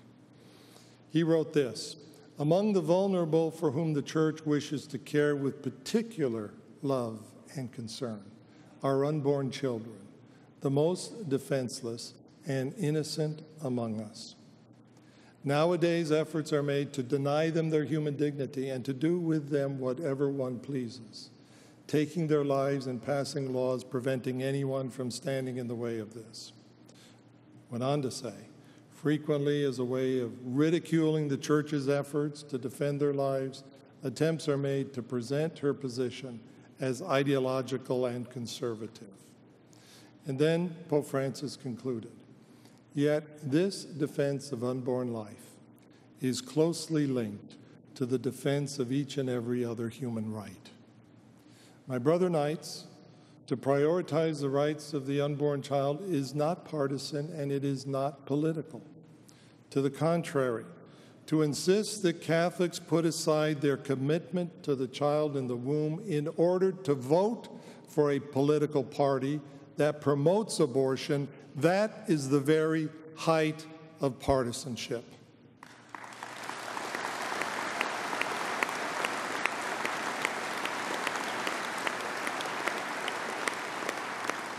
It should come as no surprise to anyone that the Knights of Columbus is pro-life. And to anyone who asks why this issue is our priority, we would quote Pope Francis as I did a moment ago. This defense of unborn life is closely linked to the defense of each and every other human right. And the Pope said something else as well. Writing on the environment in Laudato Si', he noted that the care for the world around us is nearly impossible without care and protection for the unborn. He asked this: how can we genuinely teach the importance of concern for other vulnerable beings, however troublesome or inconvenient they may be, if we fail to protect a human embryo? And there is another reason why we prioritize combating this evil, and it is this: if we are serious about building a culture of life, then we must be serious about stopping America's #1 cause of death. And the #1 cause of death in this country is not an illness, and it is completely preventable because it is abortion. Of course, we face many problems in our country, and there are many worthy issues requiring our action. But how can we in good conscience look the other way as 1 million lives a year are lost to abortion? Mother Teresa, whom I personally had the privilege of knowing, put it this way: calling abortion one of the greatest poverties, she said, a nation, people, family that allows that, they are the poorest of the poor. For nearly a decade, the Knights of Columbus has partnered with the Marist Institute for Public Opinion, one of the country's most respected polling firms, to release an annual report of American attitudes on abortion. And what we have found year after year is that Americans overwhelmingly support substantial legal restrictions. And although we are told that unrestricted abortion must continue to be the law of the land, majority of both political parties and independents disagree. So it is time for a new national conversation on abortion, a conversation that begins with this national consensus, a consensus in favor of restricting abortion that American men and American women have already reached. Pro-life is winning in America. For example, here in Missouri, just last week, legislation was passed, pro-life legislation that will help ensure that this state continue to build a culture of life. And pro-life will continue to win as long as we remain determined, steadfast, and compassionate in our efforts to build a culture of life. We will continue to advocate for pro-life laws and to support pro-life judicial nominations. And through our ultrasound initiative, we will also help mothers, thousands and thousands of mothers, to choose life. Since 2009, state and local councils have partnered with the Supreme Council to fund ultrasound machines for pregnancy care centers. And we know from experience that a woman who sees an ultrasound image of her child is highly likely to keep her baby. Last March, I attended the blessing of a mobile ultrasound unit that Texas Knights had donated to a Woman's Haven, a pro-life pregnancy center in San Antonio. And after the dedication, a nurse practitioner at the center told me that the first time the machine was used, it saved a life. The first pregnant woman to use the new machine had originally told the counselors her mind was already made up. She was going to have the abortion. But as she watched the ultrasound, her baby turned and seemed to wave to her. Right? She looked at the nurse and declared, "I'm going to keep my baby."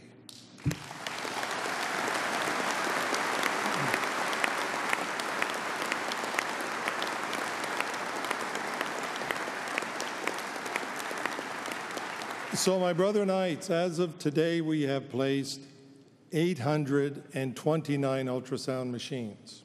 These machines have already saved hundreds of thousands of lives, but we can still do more. So let us continue this great effort by reaching the goal of 1,000 machines as soon as possible. And if each of these machines saves the lives of just 4 unborn children a week, then with 1,000 machines on the 10th anniversary of this initiative, we will have saved more than 1 million lives. So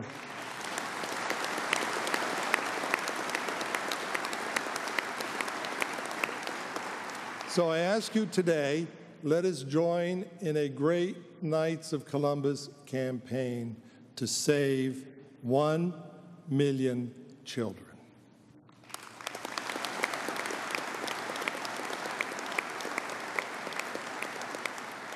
We continue to peacefully march for life throughout the United States, Canada, Mexico, and the Philippines. And especially this year, Knights from throughout Canada joined the 20th Annual Canadian National March for Life in Ottawa. And among those at the march were our 3 Supreme Directors from Canada, Graydon Nicholas of New Brunswick, Arthur Peters of Ontario, and Larry Kustra of Manitoba. This year I was honored when Pope Francis renewed my appointment to the Pontifical Academy for Life. And my involvement with the Academy began in 1998 with my appointment by Pope John Paul II. And as I have in the past, I look forward to continue to work with our Holy Father and the Academy on your behalf in supporting an authentic human ecology and building a culture of life.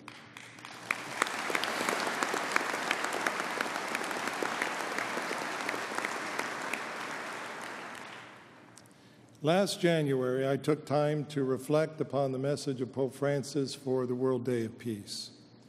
I was particularly struck by these words of Pope Benedict XVI, which Pope Francis quoted. He said, "For Christians, nonviolence is not merely tactical behavior, but a person's way of being, the attitude of one who is so convinced of God's love and power that he or she is not afraid to tackle evil with the weapons of love and truth alone."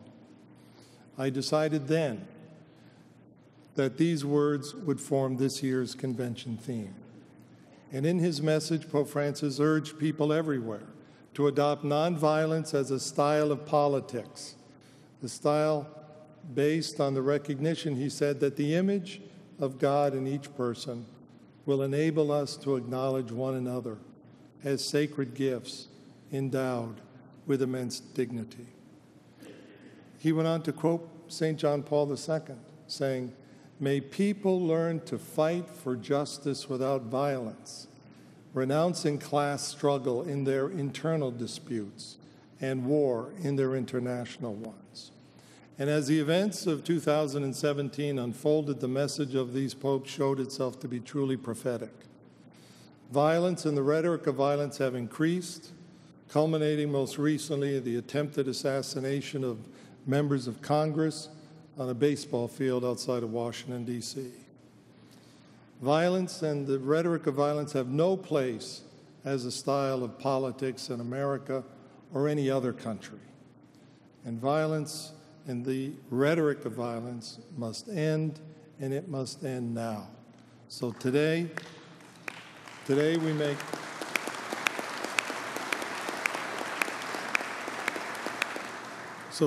make our own the words of Pope Francis. May charity and nonviolence govern how we treat each other. Now, Pope Francis signed his message of peace on the Feast of the Immaculate Conception. And can it simply be a coincidence that the Immaculate Conception is the patroness of the United States? So today I call upon all my brother knights and their families to again seek the intercession of Mary, Queen of Peace. Let us ask her on August 15th, the feast of her Assumption, for peace and reconciliation for each of our countries.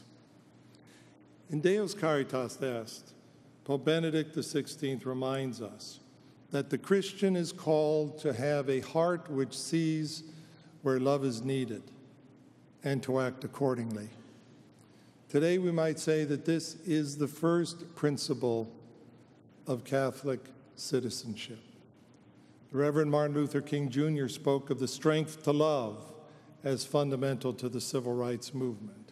He showed the nation and the world the power of Christian witness, and ultimately he was proven right. Today, faithful citizenship requires us to continue to defend religious liberty. We need to resist the effort to drive out of our national conversation all mention of God, to exclude the light of the gospel from our public square and turn it into a dark, secular city. Today, we are active in many nations around the world, nations with different traditions regarding church and state. And in each of these countries, we are committed to promoting the Church's teaching on the dignity of conscience and the right of religious freedom. In doing this, we are guided by the Second Vatican Council's Declaration on Religious Freedom. In matters of public policy, we advocate for laws that conform to the natural law and therefore apply to all citizens. This is the case, for example, in our defense of the right to life. And this is also why we applaud the recent decision of the U.S. Conference of Catholic Bishops to establish a permanent committee for religious liberty, and why we look forward to working closely with it.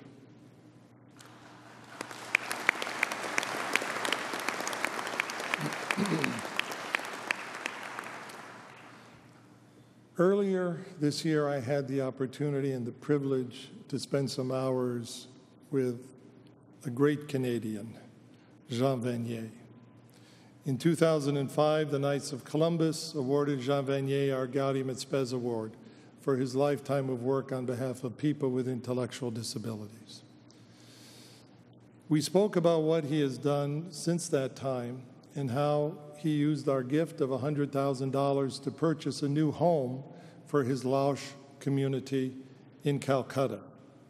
We also spoke about the Christian responsibility to build communities based upon compassion and respect. Some years ago, Jean Vanier had written about the tendency of some Christians involved in politics to become fiercely partisan. He wrote, "I sometimes wonder whether these fighting Christians wouldn't do better to put their energies into creating communities which live as far as they can by the charter of the Beatitudes. If they did this," he wrote, "they would be able to live by values other than those of material success and political struggle. They would," he said, "not change political structures at first, but they would enlarge the hearts and spirits of the people around them." My brother Knights, think of our councils and assemblies today, dedicated to principles of charity, unity, fraternity, and patriotism, as just such communities which seek to live as far as they can by the charter of the Beatitudes. Think how their work can change the hearts and spirits of those around them, helping them to see citizenship not only and not primarily as a political struggle, but as an opportunity to create a civilization of love. St. John Paul II often spoke of our responsibility to build a civilization of love. This is a civilization from which no one should be excluded. To the contrary, it is a civilization that is open to all and is for all. And the reason this is so was stated by St. John Paul II here in St. Louis in this very arena. He said, "Once we know the love that is in the heart of Christ, we know that every individual, every family, every people on the face of the earth can place their trust in that heart." My brother Knights, we have much to celebrate this year. We have set new records in charity. We have set new records in the protection of Catholic families. We have had the strength and ethical nature of our insurance program internationally recognized. We have helped AIDS orphans in Uganda, homeless refugees in Ukraine, persecuted Christians in Egypt, Christian survivors of genocide in Iraq, child refugees from North Korea, typhoon survivors in the Philippines, flood victims in Mexico and the United States, and people with disabilities in Vietnam, Cuba, and Haiti. We have expanded our charitable and our evangelization efforts. We have built up the domestic church by strengthening the marriages and families of our members, and we have continued our strong defense of persecuted Christians in the Middle East. We have had, by any measure, our greatest year ever. Blessed Pope Paul VI once said that today people prefer to listen to witnesses because they thirst for authenticity. And it is precisely authenticity that shines so brightly throughout the year in the thousands of charitable works of our local councils. In his apostolic exhortation, Evangelii Gaudium, Pope Francis calls all Catholics to be an evangelizing community that is filled with joy, a community that is permanently in a state of mission, and a community that practices a fraternal communion. He urges all Catholics to live in fraternity and to share a fraternal love capable of seeing the sacred grandeur of our neighbor. And he also says this: I especially ask Christians and communities throughout the world to offer a radiant and attractive witness of fraternal communion. Let everyone admire how you care for one another and how you encourage and accompany one another. My brother Knights, in the days ahead, I ask you to reflect on these words. And when you do, I know you will join me in seeing in them an even greater call to mission. This year, let us be in even greater ways who we are called to be as brother Knights. Let us strive to be that radiant and attractive witness of fraternal communion that our church and our world so desperately needs. Let us strive to be authentic witnesses of how to care for one another and how to encourage and accompany one another. We can and we will do these things as the spiritual sons of Father McGivney. We can and we will do these things because we are convinced of God's love and power. Vivat Jesus.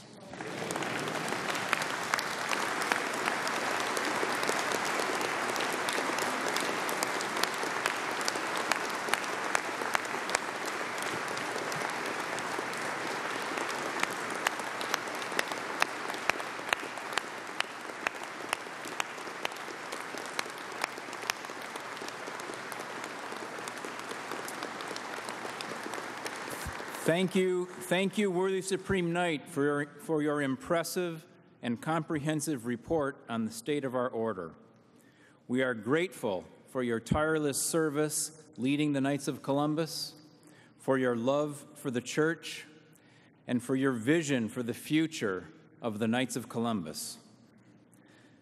The Chair now recognizes, for the purpose of making a motion, State Deputy Amado Alvarez of the Supreme Knight's home jurisdiction, the District of Columbia.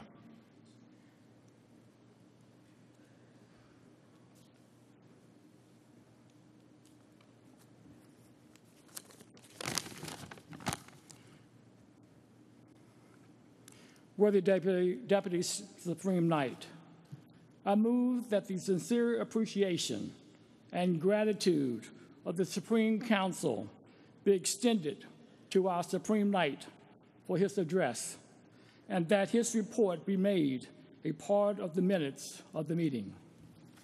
Is there a second? A motion has been made and seconded that the Supreme Knight's report be received and filed. All in favor, say aye. Aye. Opposed? The ayes have it.